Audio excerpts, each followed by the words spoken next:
ਸਤਿ ਸ਼੍ਰੀ ਅਕਾਲ ਦੋਸਤੋ, ਤੁਸੀਂ ਵੇਖ ਰਹੇ ਹੋ ਇੰਡਸ ਟੀਵੀ ਆਸਟ੍ਰੇਲੀਆ। ਮੈਂ ਦੇਵ ਸਿੱਧੂ ਇੱਕ ਵਾਰ ਫਿਰ ਹਾਜ਼ਰ ਹੋ ਚੁੱਕਾ ਜੀ ਲੈ ਕੇ ਪ੍ਰੋਗਰਾਮ ਸਾਡੇ ਮਸਲੇ ਸਾਡੇ ਹੱਲ। ਤਾਂ ਦੋਸਤੋ ਤੁਸੀਂ ਜਾਣਦੇ ਹੋ ਇਹ ਪ੍ਰੋਗਰਾਮ ਹਰ ਬੁੱਧਵਾਰ ਹਰ ਐਤਵਾਰ ਸ਼ਾਮ ਨੂੰ 7 ਵਜੇ ਬਿਲਕੁਲ ਲਾਈਵ ਲੈ ਕੇ ਹਾਜ਼ਰ ਹੁੰਨੇ ਆ, ਜਿਹਦੇ ਵਿੱਚ ਬਹੁਤ ਸਾਰੇ ਮਸਲੇ ਵਿਚਾਰਨ ਦੇ ਨਾਲ ਅਸੀਂ ਤੁਹਾਡੀਆਂ ਟਿੱਪਣੀਆਂ ਤੁਹਾਡੇ ਸਵਾਲ ਲੈਂਦੇ ਆ। ਸੋ ਅੱਜ ਵੀ ਜੇਕਰ ਤੁਹਾਡੇ ਕੋਲ ਕੋਈ ਸਵਾਲ ਹੋਵੇ, ਕੋਈ ਟਿੱਪਣੀ ਹੋਵੇ ਜਾਂ ਕਿਸੇ ਵੀ ਖਬਰ ਤੇ ਅਪਡੇਟ ਹੋਵੇ ਤਾਂ ਤੁਸੀਂ ਪ੍ਰੋਗਰਾਮ ਦਾ ਹਿੱਸਾ ਜ਼ਰੂਰ ਬਣਿਓ, ਪ੍ਰੋਗਰਾਮ 'ਚ ਸ਼ਿਰਕਤ ਜ਼ਰੂਰ ਕਰਿਓ। ਪਰ ਉਸ ਤੋਂ ਪਹਿਲਾਂ ਆਓ ਸਵਾਗਤ ਕਰੀਏ ਬ੍ਰਿਸਬਨ ਸਟੂਡੀਓ ਤੋਂ ਮੇਰੇ ਨਾਲ ਜੁੜ ਚੁੱਕੇ ਦਲਜੀਤ ਸਿੰਘ ਉਹਨਾਂ ਦਾ। ਫਿਰ ਕਰਦੇ ਹਾਂ ਅਗਲੀ ਗੱਲਬਾਤ।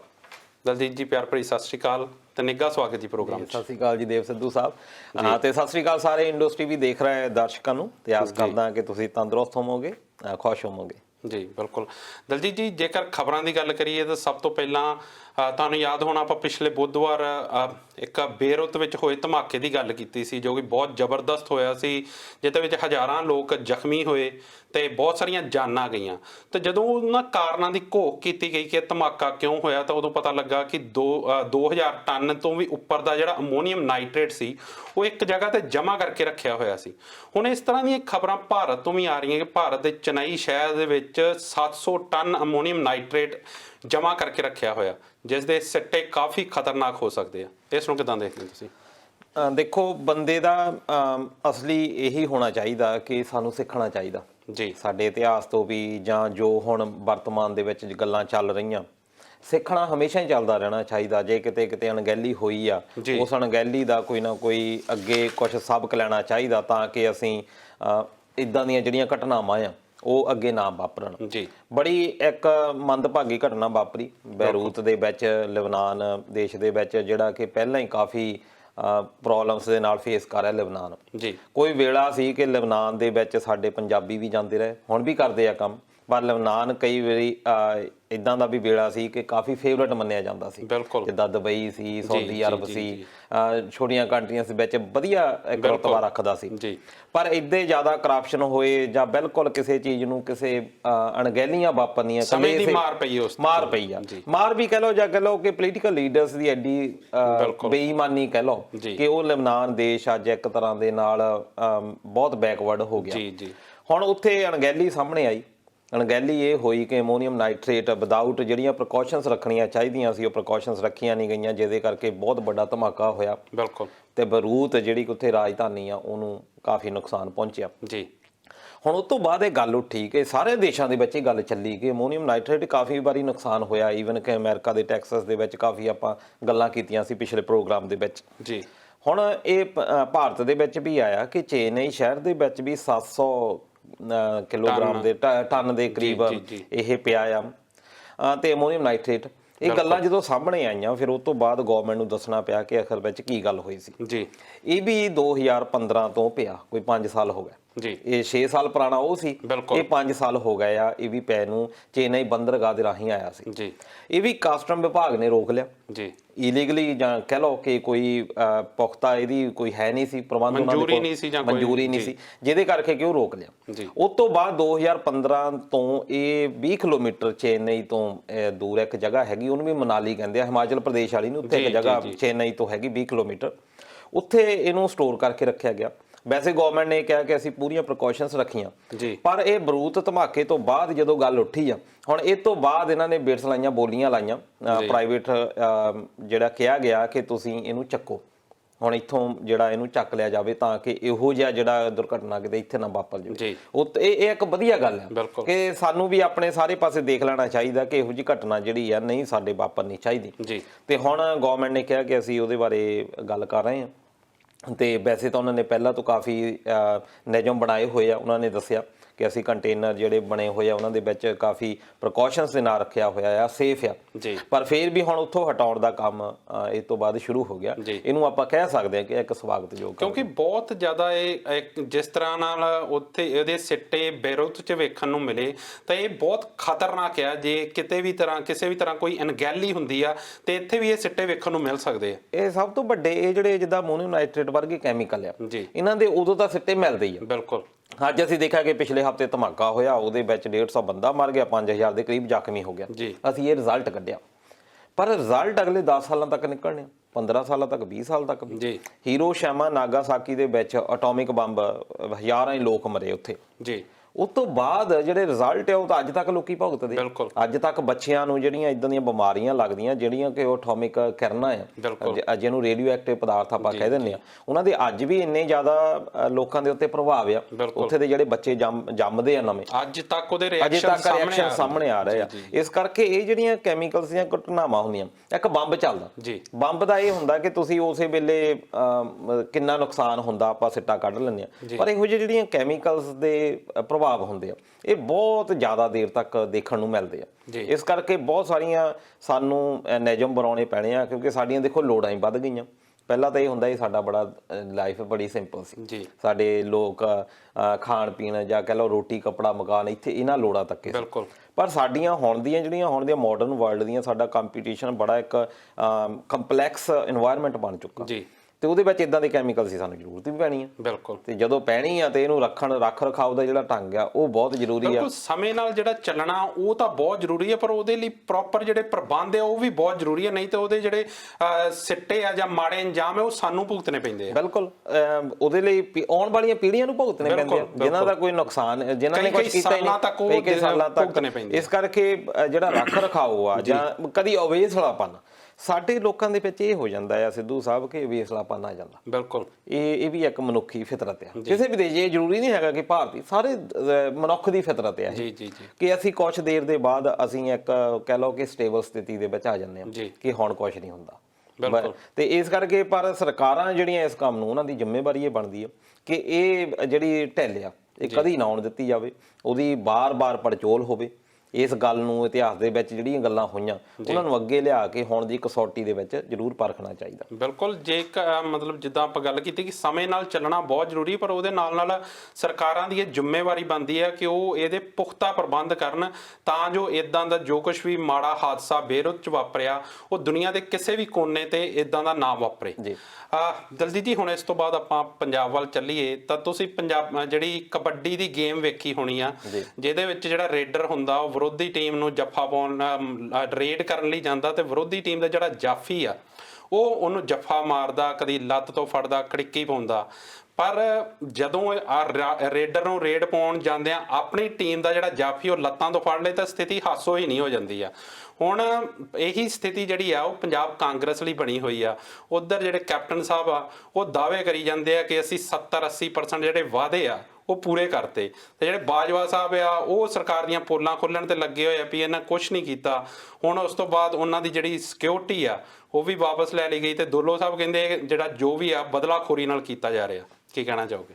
ਪਹਿਲਾਂ ਤਾਂ ਸਾਡੀ ਜਿਹੜੀ ਐਗਜ਼ਾਮਪਲ ਆ ਉਹ ਮੈਂ ਜ਼ਰੂਰ ਜ਼ਿਕਰ ਕਰਨਾ ਚਾਹੁੰਦਾ। ਕਬੱਡੀ ਤੁਸੀਂ ਜ਼ਿਕਰ ਕੀਤਾ ਜੀ ਕਿ ਕਬੱਡੀ ਦੇ ਵਿੱਚ ਮੈਚ ਫਿਕਸਿੰਗ ਅੱਜ ਤੱਕ ਮੈਂ ਨਹੀਂ ਸੁਣੀ। ਬਿਲਕੁਲ, ਕਿ ਮੈਚ ਫਿਕਸਿੰਗ ਹੋਈ ਹੋਵੇ ਕਬੱਡੀ ਦੇ ਵਿੱਚ ਕਿ ਅਗਲੇ ਪਲੇਅਰ ਨੇ ਇਹ ਪਹਿਲਾਂ ਹੀ ਕੀਤਾ ਹੋਵੇ ਵੀ ਤੂੰ ਮੈਨੂੰ ਫੜ ਲਈ। ਬਿਲਕੁਲ, ਇਹ ਸਾਡੇ ਲਈ ਇੱਕ ਬੜੀ ਮਾਣਮੱਤੀ ਆਈ ਪ੍ਰਾਪਤੀ ਹੈ। ਨਸ਼ਿਆਂ ਦੀ ਬਹੁਤ ਗੱਲ ਹੋਈ ਹੈ ਕਬੱਡੀ ਦੇ ਵਿੱਚ ਕਿ ਨਸ਼ੇ ਆ ਗਏ ਆ, ਹੋਰ ਵੀ ਬਹੁਤ ਸਾਰੀਆਂ ਸਮੱਸਿਆਵਾਂ, ਪ੍ਰਬੰਧਕੀ ਬਹੁਤ ਸਾਰੀਆਂ ਸਮੱਸਿਆਵਾਂ।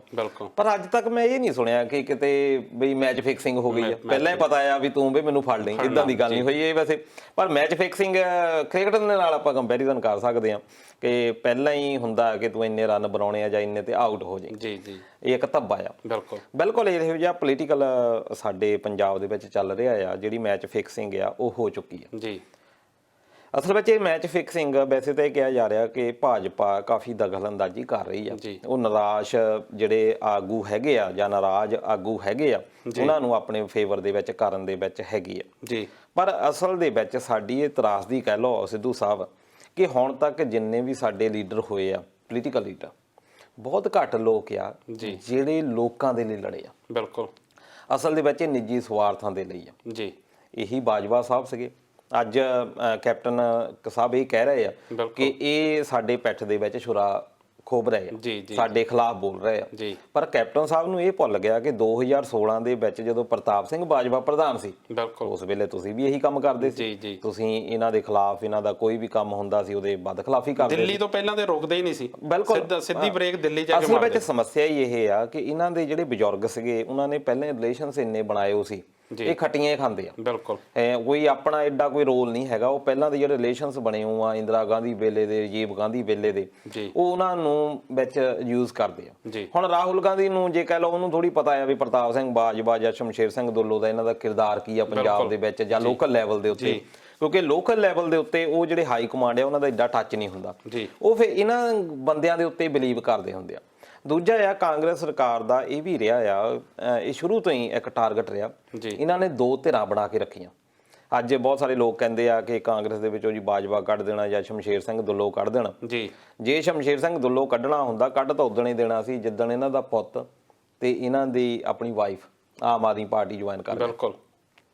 ਜਿਨ੍ਹਾਂ ਦਾ ਆਪਣਾ ਪਰਿਵਾਰ, ਹੁਣ ਉਹ ਕਹਿੰਦੇ ਆ ਜੀ ਸਾਡੇ ਬੜੇ ਟਕਸਾਲੀ ਪਰਿਵਾਰ ਨੇ ਹੈਗੇ, ਅਸੀਂ ਤਾਂ ਸ਼ੁਰੂ ਤੋਂ ਪੁਸ਼ਤਾਂ ਤੇ ਜੁੜੇ ਹੋਏ ਆ। ਕੱਲ ਉਹ ਯੂਥ ਕਾਂਗਰਸ ਦੇ ਨਾਲ ਗੱਲ ਕਰ ਰਹੇ ਸੀ ਤੇ ਮੈਨੂੰ ਨਾਲ ਨਾਲ ਹਾਸਾ ਵੀ ਆ ਰਿਹਾ ਸੀ ਵੀ ਹੁਣ ਤੁਸੀਂ ਟਕਸਾਲੀ ਰਹੇ ਨਹੀਂ। ਬਿਲਕੁਲ। ਕਿਉਂਕਿ ਤੁਹਾਡਾ ਪਰਿਵਾਰ ਜਦੋਂ ਟਿਕਟ ਨਹੀਂ ਮਿਲਦੀ ਤੁਸੀਂ ਪਾਰਟੀ ਚੇਂਜ ਕਰਦੇ ਆ। ਇਹਨਾਂ ਨੇ ਕੈਪਟਨ ਦੇ ਉੱਤੇ ਵੀ ਦੋਸ਼ ਲਾਏ, ਪਰ ਕੈਪਟਨ ਦਾ ਇਹ ਹੈਗਾ ਕਿ ਉਹਨਾਂ ਨੇ ਅੱਜ ਤੱਕ ਦੇਖੋ ਕਿ ਉਨੀ ਪਕੜ ਕਿਸੇ ਹੋਰ ਲੀਡਰ ਦੀ ਹੈ ਨਹੀਂ ਜੀ ਜਿੰਨੀ ਇਹ ਪਕੜਿਆ। ਇਸੇ ਪਕੜ ਦੇ ਕਰਕੇ ਉਹਨਾਂ ਨੂੰ ਦੁਬਾਰਾ ਮੁੱਖ ਮੰਤਰੀ ਬਣਾਇਆ ਗਿਆ ਜੀ। ਕਿਉਂਕਿ ਜਿਹੜਾ ਵੀ ਬੰਦਾ ਹੁਣ ਵੀ ਕਹਿ ਦਈਏ ਕਿ ਮੁੱਖ ਮੰਤਰੀ ਦਾ ਦਾਅਵੇਦਾਰ ਆ, ਉਹ ਹਾਈ ਕਮਾਂਡ ਨੂੰ ਵੀ ਪਤਾ ਆ ਕਿ ਐਡਾ ਕੋਈ ਦਾਅਵੇਦਾਰ ਹੈ, ਜੇ ਹੈਗੇ ਤਾਂ ਬਹੁਤ ਬਣੇ ਫਿਰਦੇ ਆ, ਪਰ ਐਡਾ ਕਿਸੇ ਦਾ ਕੋਈ ਵਿਸ਼ਵਾਸ ਨਹੀਂ ਕਰਦਾ। ਹੁਣ ਨਵਜੋਤ ਸਿੱਧੂ ਦਾ ਇੱਕ ਨਾਂ ਅੱਗੇ ਆ ਰਿਹਾ। ਬਿਲਕੁਲ। ਨਵਜੋਤ ਸਿੰਘ ਸਿੱਧੂ ਸ਼ਾਇਦ ਹੋ ਸਕਦਾ ਕਿ ਨਾ ਉਹਦਾ ਦਾ ਜਿਹੜਾ ਲੈ ਲਵੇ ਅੱਗੇ ਥਾਂ ਲੈ ਸਕਦਾ, ਹੋਰ ਕੋਈ ਲੀਡਰ ਐਡਾ ਹੈ ਨਹੀਂ। ਹੁਣ ਸ਼ਮਸ਼ੇਰ ਸਿੰਘ ਦੁੱਲੋ ਹੋਣੀ ਇਹ ਵੀ ਪ੍ਰਧਾਨ ਰਹੇ ਆ, ਪਰ ਜੇ ਇਹਨਾਂ ਦੀ ਕਾਰਗੁਜ਼ਾਰੀ ਦੇਖੀ ਜਾਵੇ, ਵੈਸੇ ਪੜ੍ਹੇ ਲਿਖੇ ਦੋਨੋਂ ਲੀਡਰ ਆ, ਬਾਜਵਾ ਸਾਹਿਬ ਵੀ, ਇਹ ਵੀ LLB ਵੀ ਕੀਤੀ ਹੋਈ ਹੈ। ਤੁਸੀਂ ਨਵਜੋਤ ਸਿੰਘ ਸਿੱਧੂ ਹੋਣਾ ਦੀ ਗੱਲ ਕੀਤੀ, ਪਰ ਮੈਨੂੰ ਲੱਗਦਾ ਉਹ ਵੀ ਸ਼ਾਇਦ ਮੌਕਾ ਵੇਖ ਕੇ, ਉਹ ਕ੍ਰਿਕਟਰ ਰਹੇ ਆ, ਮੌਕਾ ਵੇਖ ਕੇ ਚੌਕਾ ਲਾਉਣਗੇ, ਕਿਉਂਕਿ ਪਿਛਲੇ ਕਾਫੀ ਦਿਨਾਂ ਤੋਂ ਚੁੱਪ, ਕਾਫੀ ਸਾਲ ਹੀ ਹੋ ਗਏ ਉਹਨਾਂ ਨੂੰ ਚੁੱਪ ਬੈਠਿਆਂ ਨੂੰ, ਕਾਫੀ 13-14 ਮਹੀਨੇ ਹੋ ਗਏ ਉਹਨਾਂ ਨੂੰ ਚੁੱਪ ਬੈਠਿਆਂ ਨੂੰ।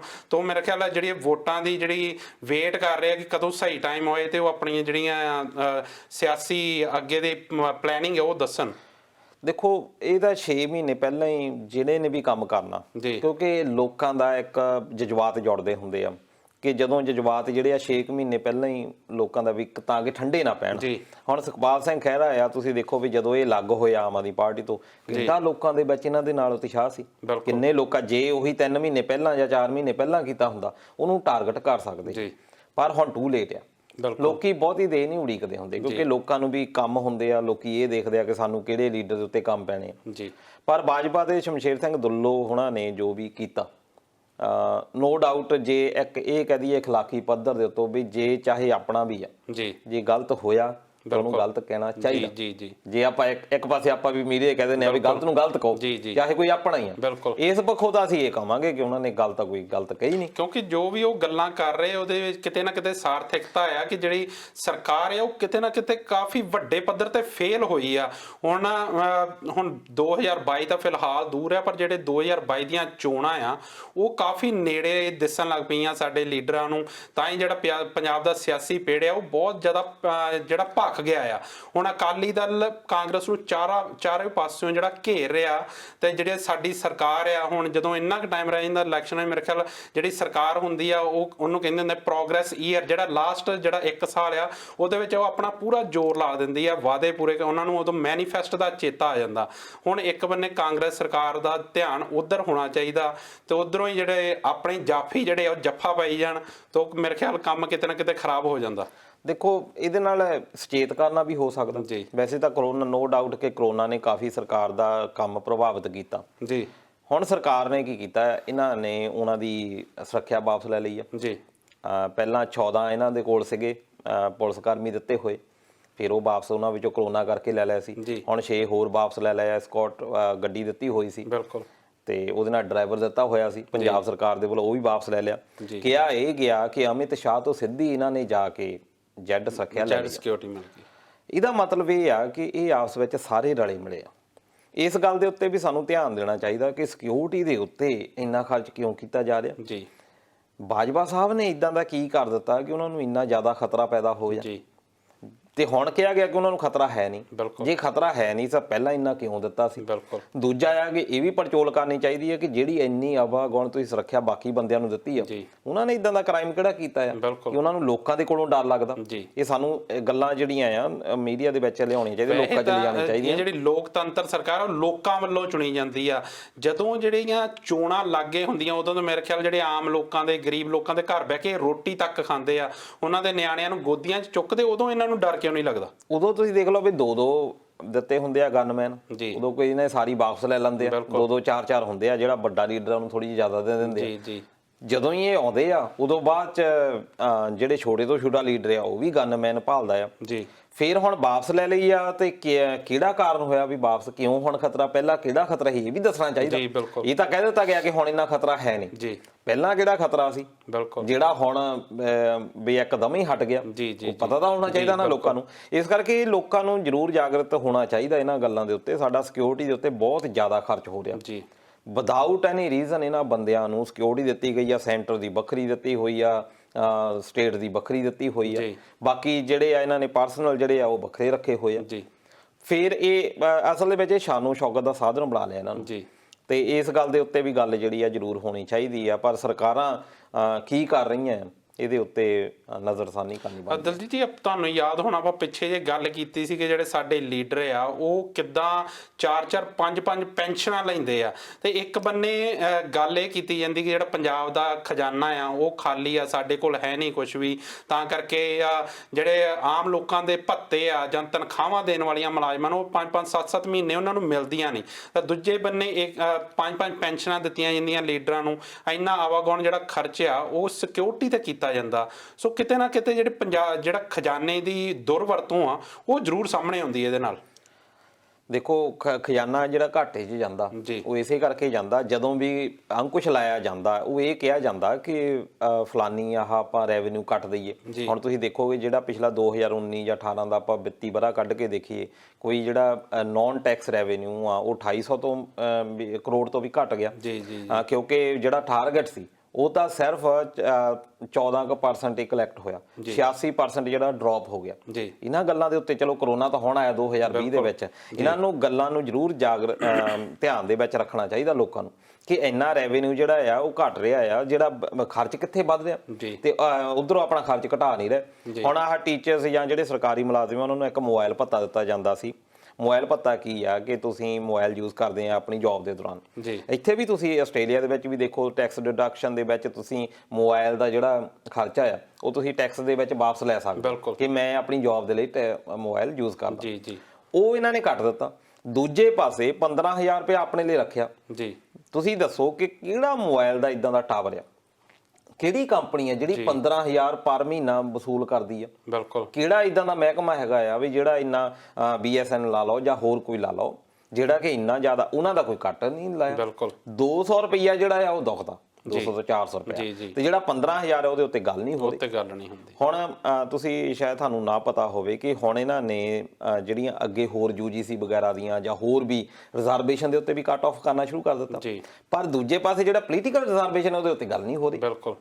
ਉਹਦਾ ਕਾਰਨ ਇਹੀ ਆ ਕਿ ਇਹਨਾਂ ਸਾਰੇ ਬੰਦਿਆਂ ਨੂੰ ਜਿਨ੍ਹਾਂ ਨੇ ਗੱਲਾਂ ਚੱਕਣੀਆਂ ਹੁੰਦੀਆਂ ਉਹਨਾਂ ਦੇ ਪਹਿਲਾਂ ਹੀ ਮੂੰਹ ਦੇ ਵਿੱਚ ਬੁਰਕੀ ਪਾ ਦਿਓ। ਹੁਣ ਸ਼ਮਸ਼ੇਰ ਸਿੰਘ ਦੁੱਲੋਂ ਅੱਜ ਇਹਨਾਂ ਨੂੰ ਕਹਿ ਦੋਗੇ ਤੁਸੀਂ ਜੀ ਪ੍ਰਧਾਨ ਬਣਨਾ, ਇਹਨਾਂ ਨੇ ਚੁੱਪ ਹੋ ਜਾਣਾ। ਬਾਜਵਾ ਸਾਹਿਬ ਨੂੰ ਕਹਿ ਦੋਗੇ ਤੁਸੀਂ ਪ੍ਰਧਾਨ ਬਣਨਾ ਜਾਖੜ ਨੂੰ ਲਾ ਕੇ। ਹੁਣ ਜਾਖੜ ਸਾਹਿਬ ਨੂੰ ਕੀ ਕਹਿ ਰਿਹਾ? ਤੋਤਾ ਕਹਿ ਰਿਹਾ ਵੀ ਤੋਤਾ ਆ ਹਨਾ, ਵੀ ਚੂਰੀ ਖਾਂਦਾ ਆ ਤੇ ਇਹ ਬੋਲਦਾ ਆ। ਇਹ ਕਦੋਂ ਸਵਾਲ ਇਦਾਂ ਦੇ ਉੱਠਦੇ ਆ? ਉਦੋਂ ਹੀ ਉੱਠਦੇ ਆ ਜਦੋਂ ਮਨਾਂ ਦੇ ਵਿੱਚ ਇਹ ਆ ਕਿ ਸਾਨੂੰ ਹੁਣ ਲਾਲਚ ਉਹ ਜੋ ਪਹਿਲਾਂ ਪਿਆ ਹੋਇਆ, ਜੋ ਸਾਨੂੰ ਗੱਲਾਂ ਮਿਲਦੀਆਂ ਸੀ ਉਹ ਸਾਨੂੰ ਹੁਣ ਨਹੀਂ ਮਿਲਦੀਆਂ। ਪਰ ਇਹ ਇੱਕ ਪਾਸੇ ਤਾਂ ਤੁਸੀਂ ਕਹਿ ਕੇ ਆਉਂਦੇ ਆ ਕਿ ਇਹ ਸੇਵਾ ਆ, ਪਰ ਜੇ ਸੇਵਾ ਕਰਨੀ ਆ ਫਿਰ ਇਹ ਅਹੁਦਿਆਂ ਦੇ ਉੱਤੇ, ਪਰ ਨੋ ਡਾਊਟ ਜੋ ਗੱਲਾਂ ਉਹਨਾਂ ਨੇ ਚੱਕੀਆਂ ਮੈਨੂੰ ਉਹਨਾਂ ਉੱਤੇ ਕੋਈ ਇਤਰਾਜ਼ ਨਹੀਂ। ਅਸੀਂ ਇਸ ਗੱਲ ਉੱਤੇ ਨਹੀਂ ਕਹਿ ਸਕਦੇ ਜੀ ਪਾਰਟੀ ਦੇ ਇਮਾਨਦਾਰ ਵਫਾਦਾਰੀ ਹੋਣੀ ਚਾਹੀਦੀ ਆ, ਪਾਰਟੀ ਜੇ ਗਲਤ ਕਰਦੀ ਆ ਉਹਨੂੰ ਕਹਿਣਾ ਚਾਹੀਦਾ, ਪਰ ਨਾਲ ਦੀ ਨਾਲ ਜਦੋਂ ਤੁਸੀਂ ਗਲਤ ਕਰਦੇ ਆ ਤੇ ਤੁਹਾਨੂੰ ਵੀ ਆਪਣੀ ਆਲੋਚਨਾ ਸਹਿਣੀ ਚਾਹੀਦੀ। ਪਰ ਪ੍ਰੋਬਲਮ ਤਾਂ ਇਹੀ ਆ ਨਾ ਦਲਜੀਤ ਜੀ, ਰੌਲਾ ਇੱਥੇ ਇਹੀ ਹੈ ਕਿ ਉਹ ਸਵਾਲ ਚੱਕਣੇ ਹੁੰਦੇ ਆਮ ਜਨਤਾ ਨੇ, ਪਰ ਆਮ ਜਨਤਾ ਨੂੰ ਇੰਨਾ ਉਲਝਾ ਕੇ ਰੱਖਿਆ ਜਾਂਦਾ ਕਿ ਉਹਦਾ ਧਿਆਨ ਜਿਹੜਾ ਆ ਉਹ ਇਹਨਾਂ ਚੀਜ਼ਾਂ ਵੱਲ ਆਉਣ ਹੀ ਨਹੀਂ ਦਿੱਤਾ ਜਾਂਦਾ। ਤੇ ਜਿਹੜੇ ਲੀਡਰ ਆ ਉਹ ਆਪਣੇ ਹਿਸਾਬ ਨਾਲ ਸਿਆਸਤ ਖੇਡਦੇ ਆ, ਜਦੋਂ ਇਹਨਾਂ ਦੇ ਵਿਰੁੱਧ ਜਾਂਦੀ ਆ ਚੀਜ਼ ਤੇ ਇੱਕ ਦੂਜੇ ਤੇ ਉਂਗਲਾਂ ਚੁੱਕਣ ਲੱਗ ਪੈਂਦੇ ਆ। ਜਦੋਂ ਇਹ ਬੁਰਕੀ ਸਾਂਝੀ ਹੋ ਜਾਂਦੀ ਆ ਤਾਂ ਫਿਰ ਤੂੰ ਮੈਂ ਇਹ ਬਸ ਭਰਾ ਬਣ ਜਾਂਦੇ ਆ। ਇੱਥੇ ਜਸਜੀਤ ਹੁਣਾਂ ਦੀ ਵੀ ਟਿੱਪਣੀ ਆਈ ਆ ਉਹਨਾਂ ਨੇ ਤੁਹਾਨੂੰ ਯਾਦ ਹੋਣਾ ਜਦੋਂ ਰਾਮ ਮੰਦਿਰ ਦੀ ਨਿਰਮਾਣ ਦੇ ਨੀਂਹ ਪੱਥਰ ਵਾਲਾ ਦਿਨ ਮੋਦੀ ਸਾਹਿਬ ਉਹਨਾਂ ਨੇ ਇੱਕ ਬਿਆਨ ਦਿੱਤਾ ਸੀਗਾ ਸਿੱਖ ਇਤਿਹਾਸ ਤੇ ਕਿ ਜਿਹੜੇ ਗੁਰੂ ਗੋਬਿੰਦ ਸਿੰਘ ਜੀ ਆ ਔਰ ਉਹਨਾਂ ਨੇ ਰਮਾਇਣ ਲਿਖੀ ਹੈ, ਬਹੁਤ ਵੱਡਾ ਤੇ ਨਿੰਦਣਯੋਗ ਜਿਹੜਾ ਬਿਆਨ ਦਿੱਤਾ ਗਿਆ, ਉਹਨਾਂ ਬਾਰੇ ਉਹ ਗੱਲ ਕਰਨੀ ਚਾਹੁੰਦਾ, ਉਹਨਾਂ ਤੇ ਤੁਸੀਂ ਕੀ ਕਹਿਣਾ ਚਾਹੋਗੇ? ਜਸਜੀਤ ਸਿੰਘ ਹੁਣੀ ਜਿਹੜਾ ਸਵਾਲ ਚੱਕਿਆ ਕਾਫੀ ਇਹ ਚਰਚਿਤ ਹੋਇਆ, ਪਰ ਇਹ ਪਹਿਲੀ ਵਾਰ ਨਹੀਂ ਹੋਇਆ ਜੀ। ਇਹ ਸਾਡੇ ਵੱਡੇ ਕਰਮ ਆ ਕਿ ਗੁਰੂ ਅਰਜਨ ਦੇਵ ਜੀ ਨੇ ਸੰਪਾਦਨਾ ਕੀਤੀ ਸ੍ਰੀ ਗੁਰੂ ਗ੍ਰੰਥ ਸਾਹਿਬ ਦੀ ਜੀ, ਤੇ ਸਾਡੇ ਤੱਕ ਗੁਰੂਆਂ ਦੀ ਭਗਤਾਂ ਦੀ ਬਾਣੀ ਸਾਡੇ ਤੱਕ ਪਹੁੰਚਾਈ ਜੀ। ਬਿਲਕੁਲ। ਅਦਰਵਾਈਜ਼ ਜੇ ਉਹ ਕੰਮ ਨਾ ਹੁੰਦਾ ਤਾਂ ਹੁਣ ਤੱਕ ਸ਼ਾਇਦ ਜੇ ਇਸ ਰੂਪ ਦੇ ਵਿੱਚ ਸ੍ਰੀ ਗੁਰੂ ਗ੍ਰੰਥ ਸਾਹਿਬ ਆ ਉਹ ਸ਼ਾਇਦ ਸਾਨੂੰ ਨਾ ਮਿਲਦਾ। ਬਿਲਕੁਲ, ਇਹ ਇੱਕ ਸੱਚਾਈ ਆ ਜੀ, ਕਿਉਂਕਿ ਜਿਹੜੇ ਵਿਰੋਧੀ ਆ ਉਹਨਾਂ ਨੇ ਆਪਣੀਆਂ ਇਦਾਂ ਦੀਆਂ ਕੋਈ ਨਾ ਕੋਈ ਸਾਜ਼ਿਸ਼ਾਂ ਜਿਹੜੀਆਂ ਆ ਉਹ ਰਚਨੀਆਂ ਹੁੰਦੀਆਂ ਜੀ। ਨੋ ਡਾਊਟ ਦਸਮ ਗ੍ਰੰਥ ਮੈਂ ਤਾਂ ਉਹਨਾਂ ਨੂੰ ਵੀ ਸਤਿਕਾਰਤ ਮੰਨਦਾ। ਬਹੁਤ ਸਾਰੀਆਂ ਇਦਾਂ ਦੀਆਂ ਬਾਣੀਆਂ ਹੈਗੀਆਂ ਜਿਹੜੀਆਂ ਅਸੀਂ ਰੋਜ਼ਾਨਾ ਉਹਦੇ ਵਿੱਚੋਂ ਵੀ ਪੜ੍ਹ ਕਰਦੇ। ਮੇਰੇ ਖਿਆਲ ਆਪਾਂ ਉਸ ਆਪਣਾ ਉਹ ਲੈਵਲ ਹੀ ਨਹੀਂ ਆਪਾਂ ਉਹਦੇ ਉੱਤੇ ਗੱਲ ਚੱਕੀਏ ਜਾਂ ਉਹਦੀ ਹਮਾਇਤ ਕਰੀਏ, ਆਪਾਂ ਉਸ ਮੁੱਦੇ ਤੇ ਗੱਲ ਵੀ ਨਹੀਂ ਕਰ ਸਕਦੇ। ਬਿਲਕੁਲ, ਪਰ ਨਾਲ ਦੀ ਨਾਲ ਇਹਨਾਂ ਉੱਤੇ ਗੱਲਾਂ ਕੌਣ ਕਰ ਸਕਦੇ? ਜਿਹੜੇ ਸਿੱਖ ਵਿਦਵਾਨ ਆ ਜਾਂ ਸ਼੍ਰੋਮਣੀ ਗੁਰਦੁਆਰਾ ਪ੍ਰਬੰਧਕ ਕਮੇਟੀ ਆ, ਉਹ ਇਸੇ ਕੰਮ ਦੇ ਲਈ ਆ ਤਾਂ ਕਿ ਜਿਹੜੇ ਅਸੀਂ ਤਾਂ ਫੋਲੋ ਕਰਨਾ ਉਹਨਾਂ ਚੀਜ਼ਾਂ ਨੂੰ ਜਿਹੜੀਆਂ ਵਿਵਾਦਮਈ ਆ ਉਹਨਾਂ ਦੇ ਉੱਤੇ ਕੋਈ ਨਾ ਕੋਈ ਨਿਪਟਾਰਾ ਜਿਹੜਾ ਕਰਨਾ ਚਾਹੀਦਾ। ਹੁਣ ਸਾਡੇ ਵਿੱਚ ਏਕਤਾ ਕਿਉਂ ਨਹੀਂ ਬਣਦੀ ਜੀ? ਇੱਕ ਬੰਦਾ ਕਹਿੰਦਾ ਆ ਜੀ ਦਸਮ ਗ੍ਰੰਥ ਮੰਨਣਾ ਚਾਹੀਦਾ, ਦੂਜਾ ਬੰਦਾ ਕਹਿੰਦਾ ਇਹਦੇ ਉੱਤੇ ਗੱਲ ਹੀ ਨਹੀਂ ਕਰਨੀ ਚਾਹੀਦੀ, ਹਨਾ? ਹੁਣ ਜਿਹੜੇ ਰੈਫਰੈਂਸ ਹੈ, ਜਦੋਂ ਤੱਕ ਅਸੀਂ ਆਪਣੇ ਉਹ ਜਿਹੜੇ ਵਿਵਾਦ ਆ ਉਹ ਸੁਲਝਾ ਨਹੀਂ ਪਾਉਂਦੇ, ਇਹ ਅੱਜ ਦਾ ਥੋੜੀ ਆ, ਪਤਾ ਨਹੀਂ ਕਦੋਂ ਦਾ ਆ। ਤੇ ਨਾਲ ਦੀ ਨਾਲ ਇਹ ਤੁਸੀਂ ਦੇਖੋ ਹੁਣ ਕਰੋਨਾ ਵਾਇਰਸ ਆਇਆ ਜੀ, ਜਿਹੜੀ ਹਿੰਦੂ ਤੁਸੀਂ ਲੌਬੀ ਆ ਉਹਨਾਂ ਨੇ ਤਾਂ ਕਰੋਨਾ ਵਾਇਰਸ ਨੂੰ ਵੀ ਇੱਕ ਦੇਵਤਾ ਬਣਾ ਲਿਆ, ਇਹਦੀ ਪੂਜਾ ਵੀ ਹੋਣੀ ਸ਼ੁਰੂ ਕਰ ਦਿੱਤੀ। ਕੁਛ ਦੇ ਵਿੱਚ ਤਾਂ ਇਹਨੂੰ ਇੱਕ ਰਾਖਸ਼ ਦੇ ਤੌਰ ਦੇ ਉੱਤੇ ਬਣਾਇਆ ਗਿਆ, ਇਹਦੇ ਪੁਤਲੇ ਵੀ ਫੂਕੇ ਗਏ, ਉਹਨੂੰ ਇਹ ਬਣਾ ਲਿਆ ਜੀ, ਉਹਦੇ ਲਈ ਮੰਤਰ ਵੀ ਕਰ ਦਿੱਤਾ, ਜੱਗ ਵੀ ਹੋ ਗਿਆ, ਉਹਨੂੰ ਇੱਕ ਤਰ੍ਹਾਂ ਦੇ ਨਾਲ ਉਹਨੂੰ ਉਸ ਮੈਥੋਲੋਜੀ ਦੇ ਵਿੱਚ ਲੈ ਆਂਦਾ। ਇਸ ਕਰਕੇ ਇਹਨਾਂ ਦਾ ਹੁਣ ਬੁੱਧ ਧਰਮ ਦਾ ਦੇਖ ਲਓ, ਬੁੱਧ ਧਰਮ ਨੂੰ ਵੀ ਇਹਨਾਂ ਨੇ ਵਿਸ਼ਨੂੰ ਦਾ ਅਵਤਾਰ ਮੰਨ ਲਿਆ। ਦੇਖੋ ਮੈਂ ਕਿਸੇ ਧਰਮ ਦੇ ਉੱਤੇ ਟਾਰਗੇਟ ਨਹੀਂ, ਨਾ ਮੈਂ ਸਮਝਦਾ ਹਾਂ ਕਿ ਧਰਮ ਦੇ ਉੱਤੇ ਹਰ ਇੱਕ ਦੀ ਆਪਣੀ ਆਪਣੀ ਫੀਲਿੰਗਸ ਆ। ਸਾਡਾ ਵਿਸ਼ਵਾਸ ਲਾਅ ਦੇ ਉੱਤੇ ਆ ਤੇ ਲਾਅ ਇਹ ਕਹਿੰਦਾ ਕਿ ਹਰ ਬੰਦੇ ਦਾ ਇੱਕ ਹੈਗਾ ਕਿ ਤੁਸੀਂ ਜਿਹੜੇ ਵੀ ਧਰਮ ਨੂੰ ਮੰਨਣਾ ਚਾਹੀਦਾ, ਚਾਹੇ ਉਹ ਸਿੱਖ ਆ ਚਾਹੇ ਉਹ ਮੁਸਲਮ ਆ, ਉਹਨੂੰ ਆਜ਼ਾਦੀ ਹੋਣੀ ਚਾਹੀਦੀ ਆ। ਇੰਡੀਆ ਵਿੱਚ ਵੀ ਇਹੀ ਲਾਅ ਇਹੀ ਕਹਿੰਦਾ ਤੇ ਆਸਟ੍ਰੇਲੀਆ ਦਾ ਲਾਅ ਇਹੀ ਕਹਿੰਦਾ ਕਿ ਤੁਸੀਂ ਆਪਣੇ ਧਰਮ ਦੇ ਵਿੱਚ ਜੋ ਵੀ ਤੁਹਾਡੀਆਂ ਪਰੰਪਰਾਵਾਂ ਤੁਸੀਂ ਕਰਨੀਆਂ ਚਾਹੀਦੀਆਂ। ਪਰ ਨਾਲ ਦੀ ਨਾਲ ਇਹ ਵੀ ਲਾਅ ਕਹਿੰਦਾ ਕਿ ਤੁਸੀਂ ਦੂਜੇ ਜੇ ਆਪਣਾ ਧਰਮ ਤੁਸੀਂ ਮੰਨਦੇ ਆ ਤਾਂ ਉਹ ਮੰਨਦੇ ਹੋਏ ਤੁਸੀਂ ਜੋ ਮਰਜ਼ੀ ਕਰੋ, ਪਰ ਦੂਜੇ ਦੇ ਧਰਮ ਦੇ ਉੱਤੇ ਕਿੰਤੂ ਪਰੰਤੂ ਕਰਨ ਦਾ ਤੁਹਾਨੂੰ ਅਧਿਕਾਰ ਕੋਈ ਨਹੀਂ। ਤੁਸੀਂ ਉਹਦੇ ਦੇ ਧਰਮ ਤੇ ਕਿਵੇਂ ਕਰਦੇ ਆ? ਇਹ ਨਹੀਂ ਹੈਗਾ। ਦੂਜੀ ਇਹ ਹੈ ਕਿ ਜਿਹੜਾ ਭਾਰਤ ਸਰਕਾਰ ਦਾ ਇੱਕ ਸੰਵਿਧਾਨ ਆ ਉਹ ਧਰਮ ਨਿਰਪੱਖ ਆ। ਧਰਮ ਨਿਰਪੱਖਤਾ ਦਾ ਮਤਲਬ ਇਹ ਆ ਕਿ ਜਿਹੜਾ ਸਾਡਾ ਪ੍ਰਧਾਨ ਮੰਤਰੀ ਆ ਉਹਦਾ ਕੋਈ ਧਰਮ ਨਹੀਂ ਹੋਏਗਾ। ਇਹੀ ਕਾਰਨ ਆ, ਤੁਸੀਂ ਪਿਛਲਾ ਡਾਟਾ ਕੱਢ ਕੇ ਦੇਖੋ, ਬਹੁਤ ਸਾਰੀਆਂ ਤੁਹਾਨੂੰ ਇਦਾਂ ਦੀਆਂ ਐਗਜ਼ਾਮਪਲਸ ਮਿਲ ਜਾਣਗੀਆਂ ਜਦੋਂ ਇਦਾਂ ਦੇ ਧਾਰਮਿਕ ਸਮਾਗਮ ਹੋਏ ਤੇ ਪ੍ਰਧਾਨ ਮੰਤਰੀਆਂ ਨੇ ਨਾ ਕੀਤੀ ਜੀ। ਈਵਨ ਕਿ ਜਵਾਹਰ ਲਾਲ ਨਹਿਰੂ ਦਾ ਤੇ ਉਸ ਵੇਲੇ ਦੇ ਰਾਸ਼ਟਰਪਤੀ ਦਾ ਇਹ ਟਕਰਾਅ ਰਿਹਾ ਕਿ ਮੈਂ ਮੰਦਿਰ ਦੇ ਵਿੱਚ ਜਾਣਾ ਕਿ ਨਹੀਂ ਜਾਣਾ। ਇਹ ਕਾਫੀ ਸੋਚ ਸਮਝ ਕੇ ਇਹ ਫੈਸਲੇ ਲਏ ਜਾਂਦੇ ਸੀ। ਪਰ ਜਦੋਂ ਪ੍ਰਧਾਨ ਮੰਤਰੀ ਦਾ ਇੱਕ ਧਰਮ ਹੋ ਗਿਆ ਤੇ ਉਹ ਚਾਹੁੰਦਾ ਆ ਕਿ ਜਿਹੜੀ ਮੇਰੀ ਪ੍ਰਜਾ ਆ ਉਹਦਾ ਵੀ ਇੱਕ ਧਰਮ ਹੋਵੇ। ਇਹ ਨਹੀਂ ਕਦੀ ਵੀ ਸਵੀਕਾਰ ਕਰਨ ਯੋਗ ਹੋ ਸਕਦਾ ਕਿਉਂਕਿ ਦੇਖੋ ਮੁਸਲਮਾਨਾਂ ਦਾ ਵੀ ਜੇ ਆਪਾਂ ਹਿਸਟਰੀ ਕੱਢ ਕੇ ਦੇਖੀਏ ਉਹਨਾਂ ਨੇ ਵੀ ਸਾਡੇ ਉੱਤੇ ਇਦਾਂ ਹੀ ਕੀਤਾ।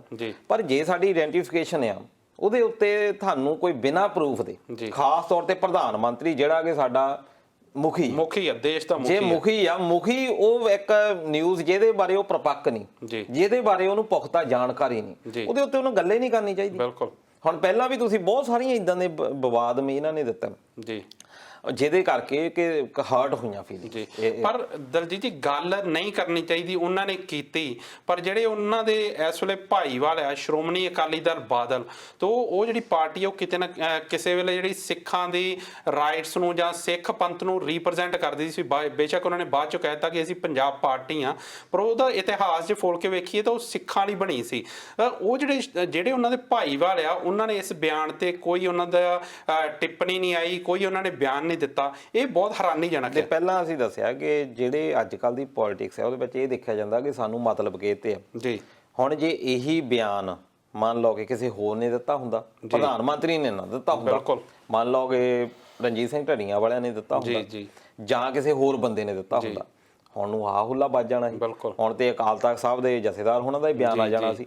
ਪਰ ਕਿਉਂਕਿ ਪ੍ਰਧਾਨ ਮੰਤਰੀ, ਦੇਖੋ ਚਾਹੇ ਪ੍ਰਧਾਨ ਮੰਤਰੀ ਆ, ਤੁਸੀਂ ਜਿਹੜੀ ਗੱਲ ਦਾ ਪੁਖਤਾ ਆ ਤੁਸੀਂ ਇੰਨਾ ਤਾਂ ਕਹਿ ਸਕਦੇ ਆ ਵੀ ਇਹਦੇ ਉੱਤੇ ਸਾਡੇ ਵਿਵਾਦ ਆ, ਤੁਸੀਂ ਕਿਉਂ ਇਹਦੇ ਉੱਤੇ ਗੱਲ ਕਰਦੇ ਆ। ਪਰ ਜਦੋਂ ਤੁਹਾਡੇ ਜਿਹੜੇ ਸਾਬਕਾ ਜਥੇਦਾਰ ਆ ਉਹ ਕਹਿ ਰਹੇ ਆ ਔਨ ਸਕਰੀਨ ਬਿਲਕੁਲ ਕਿ ਉਹ ਜਦੋਂ ਕਹਿ ਰਹੇ ਆ ਉਹ ਪੁਖਤਾ ਕਰ ਰਹੇ ਆ। ਮੋਦੀ ਸਾਹਿਬ ਦਾ ਜਿਹੜਾ ਬਿਆਨ ਆ, ਅਸੀਂ ਮੋਦੀ ਸਾਹਿਬ ਨੂੰ ਤਾਂ ਬਾਅਦ ਦੀ ਗੱਲ ਕਰੀਏ, ਜੀ ਜੀ ਜੀ, ਉਹ ਤਾਂ ਪਹਿਲਾਂ ਜਿਹੜੇ ਜਥੇਦਾਰ ਉੱਥੇ ਪਹੁੰਚੇ ਹੋਏ ਆ, ਬਿਲਕੁਲ ਸਿੱਖਾਂ ਦੇ ਜਿਹੜੇ ਸਾਬਕਾ ਜਥੇਦਾਰ ਉਹਨਾਂ ਨੇ ਇਦਾਂ ਜਦੋਂ ਉਹਨਾਂ ਨੇ ਬਿਆਨ ਇਹ ਦੇ ਦਿੱਤਾ, ਫਿਰ ਤਾਂ ਸਾਨੂੰ ਇਹ ਪੜਚੋਲ ਕਰਨੀ ਬਣਦੀ ਆ ਕਿ ਸਾਡੇ ਜਥੇਦਾਰ ਇਹਨਾਂ ਦਾ ਵੀ ਇੱਕ ਕਟੀਰੀਆ ਹੋਣਾ ਚਾਹੀਦਾ, ਇਹਦੇ ਉੱਤੇ ਗੱਲ ਕਿਸ ਤਰੀਕੇ ਦੇ ਨਾਲ ਸਾਨੂੰ ਕਰਨੀ ਚਾਹੀਦੀ ਆ। ਪਰ ਇਹ ਆ ਕਿ ਸਾਨੂੰ ਇਹ ਧਿਆਨ ਰੱਖਣਾ ਚਾਹੀਦਾ, ਚਾਹੇ ਪ੍ਰਧਾਨ ਮੰਤਰੀ ਆ, ਚਾਹੇ ਕੋਈ ਵੀ ਸੰਵਿਧਾਨਕ ਅਹੁਦਾ, ਈਵਨ ਆਮ ਲੋਕ ਵੀ ਆ, ਤੁਸੀਂ ਜਿਹੜੇ ਵੀ ਧਰਮ ਨੂੰ ਮੰਨਣਾ ਤੁਸੀਂ اخلاقی ਤੌਰ ਦੇ ਉੱਤੇ ਮੰਨੋ, ਪਰ ਉਹਨੂੰ ਇਦਾਂ ਦਾ ਵਿਵਾਦਮਈ ਨਾ ਬਣਾਓ ਕਿ ਕਿਸੇ ਹੋਰ ਧਰਮ ਨੂੰ ਉਹਨਾਂ ਠੇਸ ਪਹੁੰਚੇ। ਬਿਲਕੁਲ। ਦਲਜੀਤ ਜੀ, ਇੱਥੇ ਲਵੀ ਖੱਤਰੀ ਹੁਣਾਂ ਦਾ ਵੀ ਇੱਕ ਟਿੱਪਣੀ ਆਈ ਹੈ, ਉਹਨਾਂ ਨੇ ਬੇਰੁੱਤ ਦੀ ਗਵਰਨਮੈਂਟ ਜਿਹੜੀ ਆ ਉੱਤੇ ਗੱਲ ਕੀਤੀ ਕਿ ਜਿਹੜੀ ਜੋ ਵੀ ਧਮਾਕਾ ਹੋਇਆ ਉਹਦੀ ਜਿਹੜੀ ਗਵਰਨਮੈਂਟ ਆ ਉਹਦੀ ਵੀ ਅਣਗਹਿਲੀ ਸੀ, ਕਾਫੀ ਵੱਡੀ ਗਲਤੀ ਸੀ। ਉਹ ਮੇਰੇ ਖਿਆਲ ਆਪਾਂ ਗੱਲ ਕਰ ਹੀ ਚੁੱਕੇ ਹਾਂ ਕਿ ਬਿਲਕੁਲ ਉਹਦੇ ਲਈ ਗੱਲ ਨਾ ਸਹੀ ਹੈ। ਉੱਥੇ ਦੀ ਜਿਹੜੀਆਂ ਖੁਫੀਆ ਏਜੰਸੀਆਂ ਵੀ ਸੀ, ਫੌਜ ਵੀ ਸੀ, ਜਾਂ ਜਿਹੜੇ ਸਿਵਲ ਅਧਿਕਾਰੀ ਵੀ ਸੀ, ਉਹ ਬਾਰ-ਬਾਰ ਰਿਪੋਰਟਸ ਦਿੰਦੇ ਰਹੇ ਵੀ ਇਹ ਗਲਤ ਆ, ਇਹਨੂੰ ਸਹੀ ਜਗ੍ਹਾ ਦੇ ਉੱਤੇ ਕਰੋ। ਇਸ ਕਰਕੇ ਉੱਥੇ ਰੋਸ ਪ੍ਰਦਰਸ਼ਨ ਵੀ ਕਾਫੀ ਹੋ ਰਿਹਾ, ਸਰਕਾਰ ਦੇ ਖਿਲਾਫ ਲੋਕਾਂ ਦਾ ਕਾਫੀ ਗੁੱਸਾ ਆ। ਬਿਲਕੁਲ। ਦਲਜੀਤ, ਤੁਹਾਨੂੰ ਯਾਦ ਹੋਣਾ ਜਿਹੜੇ ਸਾਡੇ ਕੈਪਟਨ ਸਾਹਿਬ ਆ, ਮੁੱਖ ਮੰਤਰੀ ਸਾਹਿਬ, ਉਹ ਚਲੋ ਹੁਣ ਤਾਂ ਖੈਰ ਘੱਟ ਨਿਕਲਦੇ ਆ ਕਰੋਨਾ ਕਰਕੇ, ਪਰ ਇੱਕ ਟਾਈਮ ਤੇ ਉਹਨਾਂ ਨੇ ਨਜਾਇਜ਼ ਮਾਈਨਿੰਗ ਲਈ ਹਵਾਈ ਦੌਰਾ ਕੀਤਾ ਸੀ, ਤੇ ਉਸ ਤੋਂ ਬਾਅਦ ਉਹਨਾਂ ਨੇ ਕਿਹਾ ਸੀ ਕਿ ਇਸ ਤੇ ਵੱਡੇ ਪੱਧਰ ਤੇ ਕਾਰਵਾਈ ਕੀਤੀ ਜਾਊਗੀ, ਕਿਸੇ ਨੂੰ ਬਖਸ਼ਿਆ ਨਹੀਂ ਜਾਊਗਾ। ਤੇ ਹੁਣ ਜਿਹੜੇ ਵੱਡੇ ਵੱਡੇ ਵਪਾਰੀ ਆ, ਵੱਡਾ ਲੈਂਡ ਮਾਫੀਆ ਜਿਹੜਾ ਰੇਤ ਮਾਫੀਆ, ਉਹ ਅੰਦਰ ਕਰਤਾ ਸਾਰਾ। ਹੁਣ ਇੱਕ 50 ਫੁੱਟ ਇਕੱਠੀ 50 ਫੁੱਟ ਰੇਤਾ ਦੇ ਨਾਲ ਇੱਕ ਘੋੜਾ ਰੇੜਾ ਚਾਲਕ ਨੂੰ ਫੜਿਆ, ਉੱਤੇ ਪਰਚਾ ਕੀਤਾ। ਉਹਨੂੰ ਕਿੱਦਾਂ ਦੇਖਦੇ ਹੋ ਤੁਸੀਂ? ਇਹਦੇ ਲਈ ਵੀ ਇਹ ਹੋ ਜਾਂਦਾ ਕਿ ਜਿਹੜਾ ਰੂਲ ਆ, ਜਿਹੜਾ ਲਾਅ ਆ, ਉਹ ਸਾਰਿਆਂ ਦੀ ਬਰਾਬਰ ਆ ਜੀ। ਇੱਥੇ ਤਾਂ ਇਹਨਾਂ ਨੇ ਮਿਸਾਲ ਵੈਸੇ ਪੇਸ਼ ਕਰ ਦਿੱਤੀ ਕਿ ਲਾਅ ਬਰਾਬਰ ਆ, ਪਰ ਲਾਅ ਤਾਂ ਬਰਾਬਰ ਆ ਜੇ ਤੁਸੀਂ ਮਗਰਮੱਛਾਂ ਨੂੰ ਵੀ ਹੱਥ ਪਾਇਆ। ਇੱਕ ਛੋਟੀ ਜਿਹੀ ਤੁਸੀਂ ਮੱਛੀ ਆ। ਬਿਲਕੁਲ। ਹੁਣ ਤੁਸੀਂ ਦੇਖੋ ਵੀ ਇਹ ਬੰਦਾ ਬਨੂੜ ਦੇ ਵਿੱਚ ਇੱਕ ਥਾਣੇਦਾਰ ਨੇ ਇਹਦੇ ਉੱਤੇ ਕੇਸ ਕੀਤਾ, ਇਹ ਘੋੜਾ ਚਾਲਕ ਹੈਗਾ, ਘੋੜੇ ਦੇ ਨਾਲ ਉਹ ਗੱਡੀ ਤੁਸੀਂ ਦੇਖੀ ਹੋਣੀ ਆ ਚਲਾਉਂਦੇ ਆ, ਉਹਨੂੰ ਕਿੰਨੀ ਕੁ ਤੁਸੀਂ ਭਾਲੋਗੇ ਉਹਦੇ ਉੱਤੇ ਰੇਤ, ਤੇ ਉਹ 300 ਰੁਪਏ ਦੀ ਉਹ ਦੱਸਦੇ ਆ, ਤੇ ਉੱਥੇ ਦਾ ਸਰਪੰਚ ਕਹਿ ਰਿਹਾ ਬਿਲਕੁਲ ਕਿ 300 ਰੁਪਏ ਦਾ ਇਹ ਵਿਚਾਰਾ ਵੇਚਦਾ। ਸਰਪੰਚ ਉਹ ਕਾਂਗਰਸ ਸਰਕਾਰ ਦਾ ਸਰਪੰਚ ਹੈ। ਕਾਂਗਰਸ ਸਰਕਾਰ ਦਾ। ਦੇਖੋ ਕਾਂਗਰਸ ਸਰਕਾਰ ਦਾ ਬਾਅਦ ਆ, ਸਾਡੀ ਪਹਿਲਾਂ ਭਾਈਵਾਲੀ ਹੁੰਦੀ ਆ। ਬਿਲਕੁਲ। ਸਾਡੀ ਪਿੰਡ ਲੈਵਲ ਦੇ ਉੱਤੇ ਹੁਣ ਤਾਂ ਸਿਆਸਤਾਂ ਆਹ ਪਿਛਲੇ 10-15 ਸਾਲ ਤੋਂ ਮੇਰਾ ਮੈਂਸ਼ਨ ਕਰਨ ਦਾ ਮਤਲਬ ਇਹ ਆ ਕਿਉਂਕਿ ਜੇ ਉਹ ਅਕਾਲੀਆਂ ਦਾ ਹੁੰਦਾ ਤਾਂ ਉਹਨਾਂ ਨੇ ਕਹਿਣਾ ਸਾਡੇ ਵਿਰੋਧੀ ਆ ਤਾਂ ਸਾਡੇ ਖਿਲਾਫ ਬੋਲਦਾ। ਬਿਲਕੁਲ ਨਹੀਂ, ਤੁਹਾਡੀ ਗੱਲ ਸਹੀ ਆ, ਹਰ ਪਿੰਡ ਵਿੱਚ ਹੁਣ ਇਦਾਂ ਹੋ ਰਿਹਾ, ਪਰ ਇਹ ਵਰਤਾਰਾ ਵੀ ਪਿਛਲੇ 15 ਸਾਲਾਂ ਤੋਂ ਹੀ ਹੋਇਆ ਜੀ। ਮੈਨੂੰ ਨਹੀਂ ਲੱਗਦਾ ਕਿ 15 ਸਾਲ ਤੋਂ ਪਹਿਲਾਂ ਕੋਈ ਬੰਦਾ ਕਾਂਗਰਸੀ ਸੀ ਜਾਂ ਅਕਾਲੀ ਸਰਪੰਚ ਹੁੰਦਾ ਸੀ। ਸਰਪੰਚ ਹੁੰਦਾ ਸੀ ਜੀ ਜੀ। ਸਰਪੰਚ ਦੀ ਆਪਸੀ ਰਿਲੇਸ਼ਨ ਦੇਖੇ ਜਾਂਦੇ ਸੀ ਕਿ ਸਾਡੇ ਰਿਲੇਸ਼ਨ ਕੀ ਆ ਲੋਕਾਂ ਦੇ ਨਾਲ। ਬਿਲਕੁਲ। ਆ ਹੁਣ ਬਣਾ ਦਿੱਤਾ ਕਿ ਕਾਂਗਰਸੀ ਅਕਾਲੀ, ਈਵਨ ਕਿ ਭਰਾ ਚਾਚੇ ਤਾਏ ਦੇ ਮੁੰਡੇ ਵੀ ਖੜਦੇ ਆ, ਉਹ ਅਕਾਲੀ ਤੇ ਕਾਂਗਰਸ ਦੇ ਵੱਲੋਂ ਖੜਦੇ ਆ, ਜਦ ਕਿ ਪੰਚਾਇਤ ਦੀਆਂ ਚੋਣਾਂ ਦੇ ਵਿੱਚ ਤਾਂ ਕੋਈ ਹੋਣਾ ਨਹੀਂ ਚਾਹੀਦਾ। ਚਲੋ ਇਹ ਡਿਫਰੈਂਟ ਮੁੱਦਾ, ਪਰ ਉਹ ਥਾਣੇਦਾਰ ਨੇ ਕਿਹਾ ਜੀ ਕਾਨੂੰਨ ਸਭ ਦੇ ਲਈ ਬਰਾਬਰ ਆ, ਇਹ ਉੱਥੋਂ ਰੇਤਾ ਭਰ ਕੇ ਲੋਕਾਂ ਨੂੰ ਵੇਚਦਾ ਸੀ। ਕਾਨੂੰਨ ਮੇਰੇ ਖਿਆਲ ਸਭ ਦੇ ਲਈ ਬਰਾਬਰ, ਉਹ ਚੋਂ ਇੱਕ ਵਰਡ ਛੱਡ ਗਿਆ ਕਿ ਸਾਰੇ ਗਰੀਬਾਂ ਲਈ ਬਰਾਬਰ ਆ, ਕਿਉਂਕਿ ਉਹਦੇ ਵਿੱਚ ਅਮੀਰ ਨਹੀਂ ਹੁੰਦੇ। ਜੇ ਅਮੀਰ ਜਾਂ ਵੱਡੇ ਮਗਰਮੱਛ ਹੁੰਦੇ ਜਿੱਦਾਂ ਤੁਸੀਂ ਗੱਲ ਕੀਤੀ, ਤਾਂ ਪਹਿਲੋਂ ਉਹਨਾਂ ਵੱਲ ਜਾਣਾ ਚਾਹੀਦਾ ਸੀ ਧਿਆਨ ਨਾਲ, ਕਿ ਜਿਹੜਾ ਬੰਦਾ ਆਪਣੀ ਰੋਜੀ ਰੋਟੀ ਲਈ 200-300 ਦੀ ਰੇਤ ਕੱਢ ਕੇ ਆਪਣਾ ਗੁਜ਼ਾਰਾ ਕਰਦਾ, ਉਹਦੇ ਵੱਲ ਨੇ ਮੇਰੇ ਖਿਆਲ ਨਹੀਂ ਸੀ ਜਾਣਾ ਚਾਹੀਦਾ। ਦੇਖੋ ਇਹ ਮਾਈਨਿੰਗ ਦੇ ਕਿਤੇ ਨਾ ਕਿਤੇ ਉਹ ਚੀਜ਼ ਛੱਡੀ ਜਾ ਸਕਦੀ ਸੀ। ਬਿਲਕੁਲ ਜੀ। ਜਿਹੜੇ ਸੁੱਖ ਸਰਕਾਰੀ ਆ ਜਿਹੜੇ ਕਿ ਮਿਨਿਸਟਰ ਹੈਗੇ ਆ ਜੀ, ਉਹਨਾਂ ਨੇ ਕਿਹਾ 3 ਦਿਨ ਪਹਿਲਾਂ ਕਿ ਕੋਈ 201 ਦੇ ਕਰੀਬ ਅਸੀਂ ਸਿਰਫ 3 ਮਹੀਨਿਆਂ ਦੇ ਵਿੱਚ ਕੇਸ ਰਜਿਸਟਰਡ ਕੀਤੇ ਆ ਜੀ। 199 ਦੇ ਕਰੀਬ ਵਿਅਕਤੀਆਂ ਦੇ ਉੱਤੇ ਅਸੀਂ ਕੇਸ ਚਲਾਏ ਆ ਜੀ। 299 ਦੇ ਕਰੀਬ ਅਸੀਂ ਜਿਹੜੀ ਉੱਥੇ ਦੀ ਮਸ਼ੀਨਰੀ ਆ ਜਾਂ ਜਿਹੜੇ ਲੋਕ ਟਰਾਂਸਪੋਰਟ ਲਈ ਕੋਈ ਸਾਧਨ ਯੂਜ਼ ਕਰਦੇ ਸੀ ਜੀ, ਉਹ ਅਸੀਂ ਜ਼ਬਤ ਕੀਤੇ ਆ। ਹੁਣ ਇਹ ਘੋੜਾ ਰੇਹੜੀ ਇਹ ਵੀ ਇਹਨਾਂ ਨੇ ਜ਼ਬਤ ਕੀਤੀ ਆ ਜੀ। ਇਹ ਤੋਂ ਤੁਸੀਂ ਅੰਦਾਜ਼ਾ ਲਾਓ ਕਿ ਕੀ ਰਾਣਾ ਗੁਰਜੀਤ ਦਾ ਪਹਿਲਾਂ ਨਾਂ ਆਉਂਦਾ ਰਿਹਾ ਜੀ, ਉਹਨਾਂ ਨੇ ਕੈਬਨਿਟ ਤੋਂ ਮਿਨਿਸਟਰੀ ਤੋਂ ਅਸਤੀਫਾ ਵੀ ਦਿੱਤਾ ਹੋਇਆ ਜੀ। ਹੁਣ ਇਹ ਹੈ ਕਿ ਉਹਦੇ ਤੋਂ ਬਾਅਦ ਗੱਲ ਹੀ ਨਹੀਂ ਹੋਈ। ਬਿਲਕੁਲ। ਜੇ ਉਹ ਦੋਸ਼ੀ ਨਹੀਂ ਸੀ ਜੀ, ਫਿਰ ਉਹਨੂੰ ਕੈਬਨਿਟ ਵਿੱਚ ਕਿਉਂ ਨਹੀਂ ਵਾਪਸ ਲਿਆ ਜਾ ਰਿਹਾ ਜੀ? ਜੇ ਉਹ ਦੋਸ਼ੀ ਸੀ ਤਾਂ ਉਹਦੇ ਉੱਤੇ ਕਾਰਵਾਈ ਕਿਉਂ ਨਹੀਂ ਹੋ ਰਹੀ? ਬਿਲਕੁਲ। ਬਹੁਤ ਸਾਰੇ ਲੋਕਾਂ ਦੇ ਉੱਤੇ ਗੱਲ ਚੱਲ ਰਹੀ ਆ। ਅਸਲ ਦੇ ਵਿੱਚ ਕੀ ਆ ਕਿ ਸਾਰਾ ਕੁਝ ਮਿਲੀ ਭਗਤ ਦੇ ਨਾਲ ਚੱਲਦਾ। ਜਿਹੜੇ ਛੋਟੇ ਛੋਟੇ ਹੁਣ ਆ ਜ਼ਹਿਰੀਲੀ ਦਾਰੂ ਦਾ ਪਿਛਲੀ ਵਾਰ ਤੁਸੀਂ ਦੇਖਿਆ ਕਿ ਪਿਛਲੇ ਹਫ਼ਤੇ ਤੋਂ ਕਾਫੀ ਰੌਲਾ ਪੈ ਰਿਹਾ, 125 ਦੇ ਕਰੀਬ ਲੋਕ ਜਿਹੜੇ ਆਪਣੀ ਜਾਨਾਂ ਤੋਂ ਹੱਥ ਧੋ ਲੈ। ਉਹਦੇ ਵਿੱਚ ਤਾਂ ਇਹ ਵੀ ਕਿਹਾ ਜਾ ਰਿਹਾ ਕਿ ਪੰਜਾਬ ਸਰਕਾਰ ਦਾ ਜਿਹੜਾ ਰੈਵਨਿਊ ਆ ਹਮੇਸ਼ਾ ਘਟਦਾ ਜਾ ਰਿਹਾ। ਆਪਾਂ ਬਹੁਤ ਵਾਰੀ ਇਹ ਗੱਲ ਕੀਤੀ ਆ, 6000 ਕਰੋੜ ਦਾ ਟਾਰਗੇਟ ਸੀ। ਚਲੋ ਆਪਾਂ ਇਹ ਕਹਿ ਸਕਦੇ ਆ ਕਿ ਕਰੋਨਾ ਕਰਕੇ ਮਾਰ ਪਈ ਆ।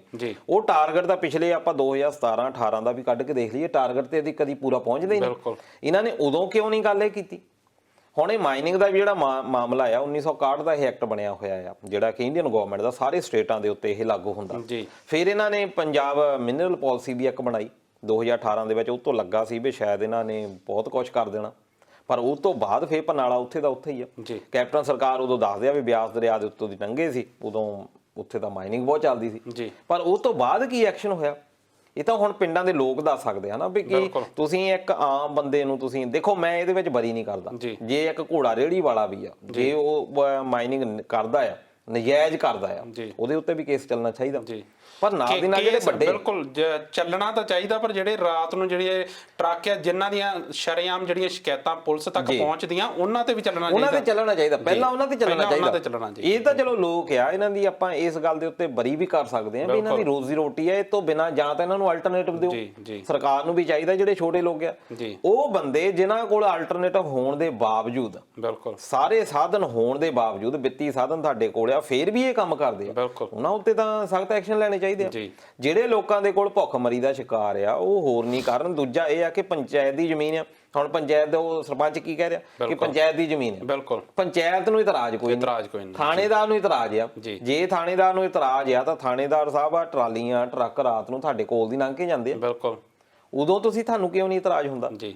ਸਾਰਾ ਕੁਝ ਮਿਲੀ ਭਾਗ ਉਦੋਂ ਆਫ ਡਿਊਟੀ ਹੁੰਦੇ ਆ। ਉਹਦਾ ਕਾਰਨ ਇਹ ਆ ਕਿ ਦੇਖੋ ਮੈਂ ਇਹਦੇ ਵਿੱਚ ਪੁਲਿਸ ਨੂੰ ਵੀ ਦੇਖੋ ਇਹਦੇ ਵਿੱਚ ਹੈ ਤਾਂ ਹੈ ਹੀ ਆ, ਪਰ ਇਹ ਆ ਕਿ ਜੇ ਕੋਈ ਥਾਣੇਦਾਰ ਜਾਂ ASI ਕੋਈ ਰੋਕਣ ਦਾ ਯਤਨ ਵੀ ਕਰਦਾ, ਉੱਪਰੋਂ MLA MP ਦਾ ਪਹਿਲੇ ਫੋਨ ਆ ਜਾਂਦਾ ਕਿ ਜੀ ਸਾਡਾ ਪਿਛਲੇ ਹਫਤੇ ਵੀ ਗੱਲ ਕੀਤੀ ਸੀ ਕਿ ਜਿਹੜਾ ਸਾਡਾ ਸਿਸਟਮ ਹੈ ਉਹ ਬਹੁਤ ਬੁਰੀ ਤਰ੍ਹਾਂ ਕਰਪਟ ਹੋ ਚੁੱਕਾ। ਜੇ ਕੋਈ ਇਮਾਨਦਾਰ ਬੰਦਾ, ਇਹ ਨਹੀਂ ਪੰਜੇ ਉਂਗਲਾਂ ਇੱਕੋ ਜਿਹੀਆਂ ਨਹੀਂ ਹੁੰਦੀਆਂ, ਸਾਰੇ ਮੁਲਾਜ਼ਮ ਜਾਂ ਬੰਦੇ ਚੰਗੇ ਨਹੀਂ ਹੁੰਦੇ ਤਾਂ ਸਾਰੇ ਮਾੜੇ ਵੀ ਨਹੀਂ ਹੁੰਦੇ, ਤੇ ਜੇਕਰ ਕੋਈ ਇਮਾਨਦਾਰ ਬੰਦਾ ਕੰਮ ਵੀ ਕਰਨਾ ਜਾਵੇ ਉੱਥੇ ਉਸ ਸਿਸਟਮ ਦੇ ਵਿੱਚ ਕੰਮ ਕੀ ਕਰਨ ਦਿੱਤਾ ਵੀ ਨਹੀਂ ਜਾਂਦਾ। ਬਿਲਕੁਲ, ਇਹ ਸਾਰੇ ਮਹਿਕਮਿਆਂ ਦੇ ਵਿੱਚ ਕੱਲਾ ਆਪਾਂ ਪੁਲਿਸ ਨੂੰ ਨਿਆਂ ਦੇ ਵਿੱਚ ਗੱਲ ਕਰੀਏ, ਟੀਚਰ ਆ ਉਹਨੂੰ ਹੀ ਕੰਮ ਕਰਨ ਦਿੱਤਾ ਜਾਂਦਾ ਕਿ ਕੋਈ ਇੱਕ ਟੀਚਰ ਆ ਉਹ ਜ਼ਿਆਦਾ ਕੰਮ ਕਰਦਾ, ਉਹ ਨਾਲ ਦੇ ਟੀਚਰ ਲੱਤਾਂ ਖਿੱਚਣ ਲੱਗ ਜਾਂਦੇ ਆ।